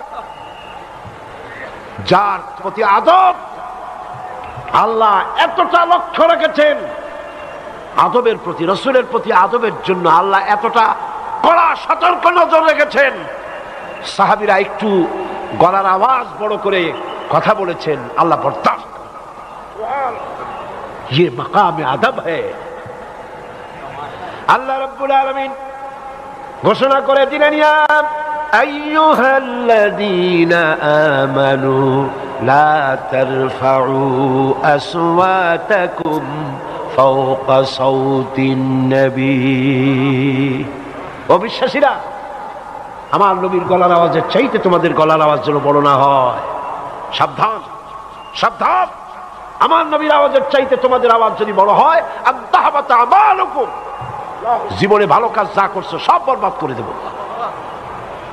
আজও এই আয়াত সোনার অক্ষর দিয়ে কবর শরীফের সামনে লাগানো রয়েছে, সাইনবোর্ডে আছে না? সুতরাং শ্রেষ্ঠ কবর তো ওইটাই, শ্রেষ্ঠ মাজার তো ওইটাই। গভর্নমেন্টের দায়িত্ব, সৌদি গভর্নমেন্ট সে দায়িত্ব পালন করছে। আমাদের দেশেও ইমানদার সরকার যদি ক্ষমতায় আসে, কোন মাজারে চাদর, আগরবাতি, মোমবাতি দিতে দেওয়া হবে না। সমস্ত মাজারগুলিকে শিরক মুক্ত করা হবে। আল্লাহর ওলিদের মাজার যথাযোগ্য মর্যাদার সাথে রাখা হবে। আপনার সম্পর্ক হবে মসজিদের সাথে। কিসের সাথে? মসজিদ। পৃথিবীর শ্রেষ্ঠ জায়গা কোনটা আর নিকৃষ্ট জায়গা কোনটা? মসজিদের সাথে সম্পর্ক গড়ে তুলুন। আল্লাহ পাকের সাথে তাআল্লুক মা আল্লাহ, আল্লাহর সাথে সম্পর্ক গভীর থেকে গভীরতর হতে থাকবে। আপনি যত দুনিয়াকে তরক করবেন, আল্লাহ পাকের রহমত তত আপনাকে এসে জুড়ে ধরবে। সুবহানাল্লাহ। সুতরাং একজন পবিত্র কোরআনের দৃষ্টিতে একজন তাওহীদবাদীর সুস্পষ্ট পরিচয় কি? এক কথায় বলে দাও, এক কথায় বলে দাও যে কোরআনের দৃষ্টিতে একজন তাওহীদবাদীর পরিচয় কি? আল্লাহ রাব্বুল আলামিন পরিচয়টা তুলে ধরছেন, ওয়াল্লাযীনা লা ইয়াদউনা মা'আল্লাহি ইলাহান আখার। মুমিন ব্যক্তি তাওহীদবাদী, নির্ভেজাল, সলিড ইমানদার তো সেই ব্যক্তি যে ব্যক্তি আল্লাহর সাথে, আল্লাহর ইবাদতের সাথে কাউকে শরীক করে না, ডাকে কেবল আল্লাহকে। কারে ডাকে? কারে ডাকে? ইয়া বলে হরফে নিদা দিয়ে আল্লাহকেই ডাকে। ইয়া আব্দুল কাদের জিলানী এই বলে সে ডাকে না। কুতুব রব্বানী মাহবুব সুবহানী শেখ মুহিউদ্দিন আব্দুল কাদের জিলানী নওয়ারাল্লাহু মারকাদাহু ওয়াজআলাল জান্নাতা মাসওয়াহু। তিনি সাইয়্যিদ, তিনি আওলাদ রাসূল, তিনি বড় আলেম, তিনি জগৎ বিখ্যাত পীর, কিন্তু কোন উম্মতের জন্য জায়েজ নাই ইয়া আব্দুল কাদের জিলানী শাইয়াল বিল্লাহ বলা জায়েজ নাই। হারাম, হারাম। মুসলমানদেরকে এই শিরক থেকে তাদেরকে বাঁচতে হবে। আরো কিছু খুচরা খুচরা শিরকের কাজ আমার দেশের লোকেরা করে কিনা? মেয়ে লোকেরা, মা বোনেরা শোনেন, মা বোনদের মধ্যে এই সমস্ত একটু বেশি হয়। গ্রাম্য অঞ্চলে অবশ্য, শহরে কম হয়। গ্রামে খুলনার এক এলাকায় শুনেছি, সেখানে মহিলাদের প্রসব বেদনা উঠলে ডাক্তার নাই তো, তখন অন্য ধাত্রী বা মুরব্বী শ্রেণীর লোকেরা বলে বিড়ালের পাও ধরিয়া মাপসা। বিড়ালের পাও ধরিয়া মাপসাইতে থাকে। বিড়ালের কাছে গর্ভবতী নারী কি অপরাধ করছে? আর বিড়ালে মাপ করলেই তার ডেলিভারি আসান হবে। কি পাগলামি কথা! আজিব, আজিব। হায় আল্লাহ! আল্লাহরে বান্দায় যদি ছাড়ে, বান্দা যদি আল্লাহরে ছেড়ে দেয়, আল্লাহ বান্দারে বিড়ালের পাও ধরাইয়া ছাড়ে, যা মর। দেখছেন অবস্থা? এক আল্লাহর রূপকে ভয় করবেন, সারা দুনিয়ার সামনে সিংহের মতো গর্জন দিয়ে কথা বলতে পারবেন। সুবহানাল্লাহ। এক আল্লাহরে ভয় করবেন না, সারা দুনিয়াকে ভয় করবেন পাতিশিয়ালের মতো। মা বোনেরা এরকম অনেক শিরক করে বসেন, বিশেষ করে তাবিজ তোমার, এগুলো খুব বেশি। জেনেও ধরে জম্মের ধরা। এই জেনে আবার ধরে শাশুড়ি যদি খুব বেকায়দা হয়, শ্বশুরবাড়ি টিকতে পারে না, তখন জেনে ধরে। আর এই জেন তাড়াবার জন্য এক শ্রেণীর ব্যবসায়ী মৌলবী সাহেব আছেন। রাগ করবেন না কিন্তু আমার উপরে, রাগ করবেন নাকি? আর রাগ করলেও আমার কিছু করার নাই, হক কথা বলার এক অভ্যাস আছে, বলতেই হয়। আমি আমার কথা বলবো, আমি তো কারো চাকরি করি না, আলহামদুলিল্লাহ, আল্লাহর কথাই বলবো। এই তাবিজ দেখার জন্য নাফিউল খালায়েক আর মকসুদুল মুমিনিন দুইখানা কিতাব শরীফ বাংলাদেশের ঘরে ঘরে, বাঙালি জাতির কপাল পোড়া, প্রত্যেক ঘরে ঘরে ঢুকে গেছে। মকসুদুল মুমিনের মধ্যে যা লেখা তার 12 আনা মিথ্যা কথা। হাদিসের নামে যা লেখা হয়েছে 12 আনা মিথ্যা কথা। হাদিসের কোন সবুত নাই। তাবিজ তোমার নকশা বান্ধে, আর মেয়ে লোকগুলারে কবিতা বানায়া মেয়ে লোকরে পুরুষের দাসীর চাইতেও দাসী বানায় দিয়েছে, যার জন্য তাসলিমা নাসরিনদের মতো কপাল পোড়া মেয়েরা এইসব বই পড়া বেশি গুমরা হয়েছে। স্বামীর পায়ের তলে বেহেশত, তারপরে আরো কত হাবি যাবি, স্বামীর পায়ের জুতা চাটো, পাও চাটো, নানান কথা তার মধ্যে লেখা। তাবিজগুলি নকশা বানাইছে। আবার তার মধ্যে সেহেল কাপ। হায় রে কপাল! সেহেল কাপ কি? আমি পড়লাম, দেখি যে অনেক ফজিলত। সেহেল কাপ কি? কাফাকা, কাফাকা, কামাকা, কামিয়াকা, হুক্কা, কি কি সব কুকুরুতুকু। অনেকগুলি কাপ এক জায়গায় আইনিয়া সেহেল কাপ বানাইছে। কোরআন শরীফের বিভিন্ন জায়গা দিয়ে কাপ গুলো আছে। হারাম, জায়েজ নাই। কে এই পারমিশন দিয়েছে? কোরআনের বিভিন্ন জায়গা থেকে 40টা কাপ এক জায়গায় আনলে কারো দাঁতের ব্যথা ভালো হয়ে যাবে, কারো পেটের ব্যথা ভালো হয়ে যাবে। কোথায় পেয়েছো? জাহালাত, মূর্খতা, জায়েজ নাই। এই যে কোরআন শরীফ, এই কোরআন শরীফও যদি বাংলাদেশের ছাপানো কোরআন শরীফগুলি মূর্খতা কদ্দুর গিয়ে ঢুকছে এটা নাই, আল্লাহ রহমত করছে। বাংলাদেশের অনেক লাইভ প্রকাশক কোরআন শরীফ ছাপাইছে, তার মধ্যে সূরা নূর, সূরা মারিয়াম, সূরা কাহাফ, সূরা ইয়াসিন এর নকশা আঁকাইছে। 5793, 3297, 33532 এইরকম নকশা বানাই দিছে, লিখছে এইটা গলায় দিলে মায়ের বিয়ে হয়ে যাবে তাড়াতাড়ি, ওইটা গিলা খাইলে ডেলিভারিতে মোটেও কষ্ট হবে না। কোথায় পাইছেন আপনারা? নকশা করে তাবিজ বানানো জায়েজ নাই, হারাম হারাম। এবং কোরআন শরীফে কি কয় ভণ্ড মুরগির আস্তানা কয়, কি এর মধ্যে কি? আরে ভাই মুরগির পাশে লাগছেন কেন না, কি কইছে আল্লাহ জানে। আচ্ছা যাই হোক, এই যে সংখ্যা বিসমিল্লাহকে আমার দেশে লেখে 786, এটাও আরেকটি জাহালাত, আরেকটি মূর্খতা, কোরআন থেকে মানুষকে দূরে সরাবার আরেকটা চালাকি। 786 সাথে বিসমিল্লাহর সম্পর্ক কি?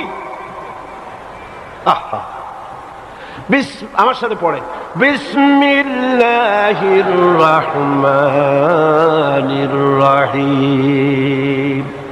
19টি অক্ষর আছে, প্রতি অক্ষরে কত করে নাকি? 19কে 10 দিয়ে গুণ দেন। একবার বিসমিল্লাহির রহমানির রহিম যদি কেউ পড়ে, আল্লাহ রাব্বুল আলামিন তার আমলনামায় 190টি নেকি আমলনামায় লিখে দিবেন, সেটারে বাদ দিয়া 786।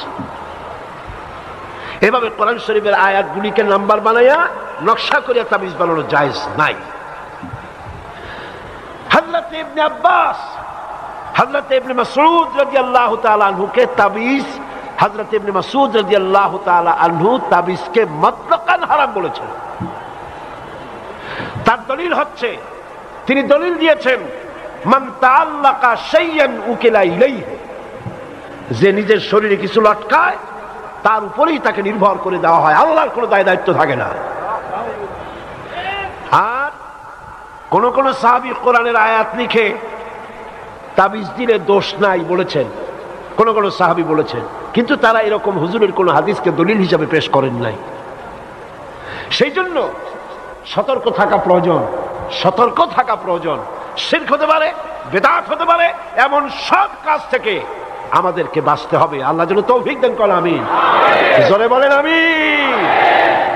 শিরক ফাউন্ডেশন হচ্ছে তাওহীদ। ফাউন্ডেশন কি? ঈমানের ফাউন্ডেশন কি? তাওহীদ। ফাউন্ডেশন যদি মজবুত হয়, সিমেন্ট আর বালি যে পরিমাণ হওয়া দরকার সেই পরিমাণের সিমেন্ট বালি আর রড দিয়া সুন্দর করে ফাউন্ডেশন দিয়া যদি 135 তলা 40 তলা বিল্ডিং যদি বানান, এই বিল্ডিং এর স্থায়িত্ব থাকবে, এই বিল্ডিং বহুদিন পর্যন্ত থাকতে পারবে। কিন্তু বালি যদি বেশি হয়ে যায়, সিমেন্ট যদি কম হয়ে যায়, ফাউন্ডেশনে যদি ভেজাল হয়, তাহলে বিল্ডিং যতই দেখতে সুন্দর হোক না কেন, ভূমিকম্প আসার আগে চিত হয়ে পড়ে যাবে, ঠিক কিনা? সুতরাং একজন মুমিন মুসলমান, তার ঈমানের ফাউন্ডেশন হচ্ছে তাওহীদ, আল্লাহর একত্ববাদে বিশ্বাস করতে হবে, শিরক আর বিদআত থেকে বাঁচতে হবে। এটা যদি হয়, দুনিয়া পাবেন শান্তি, কিয়ামতের দিন আল্লাহ রাব্বুল আলামিন জাহান্নাম থেকে বাঁচাইয়া দিবেন।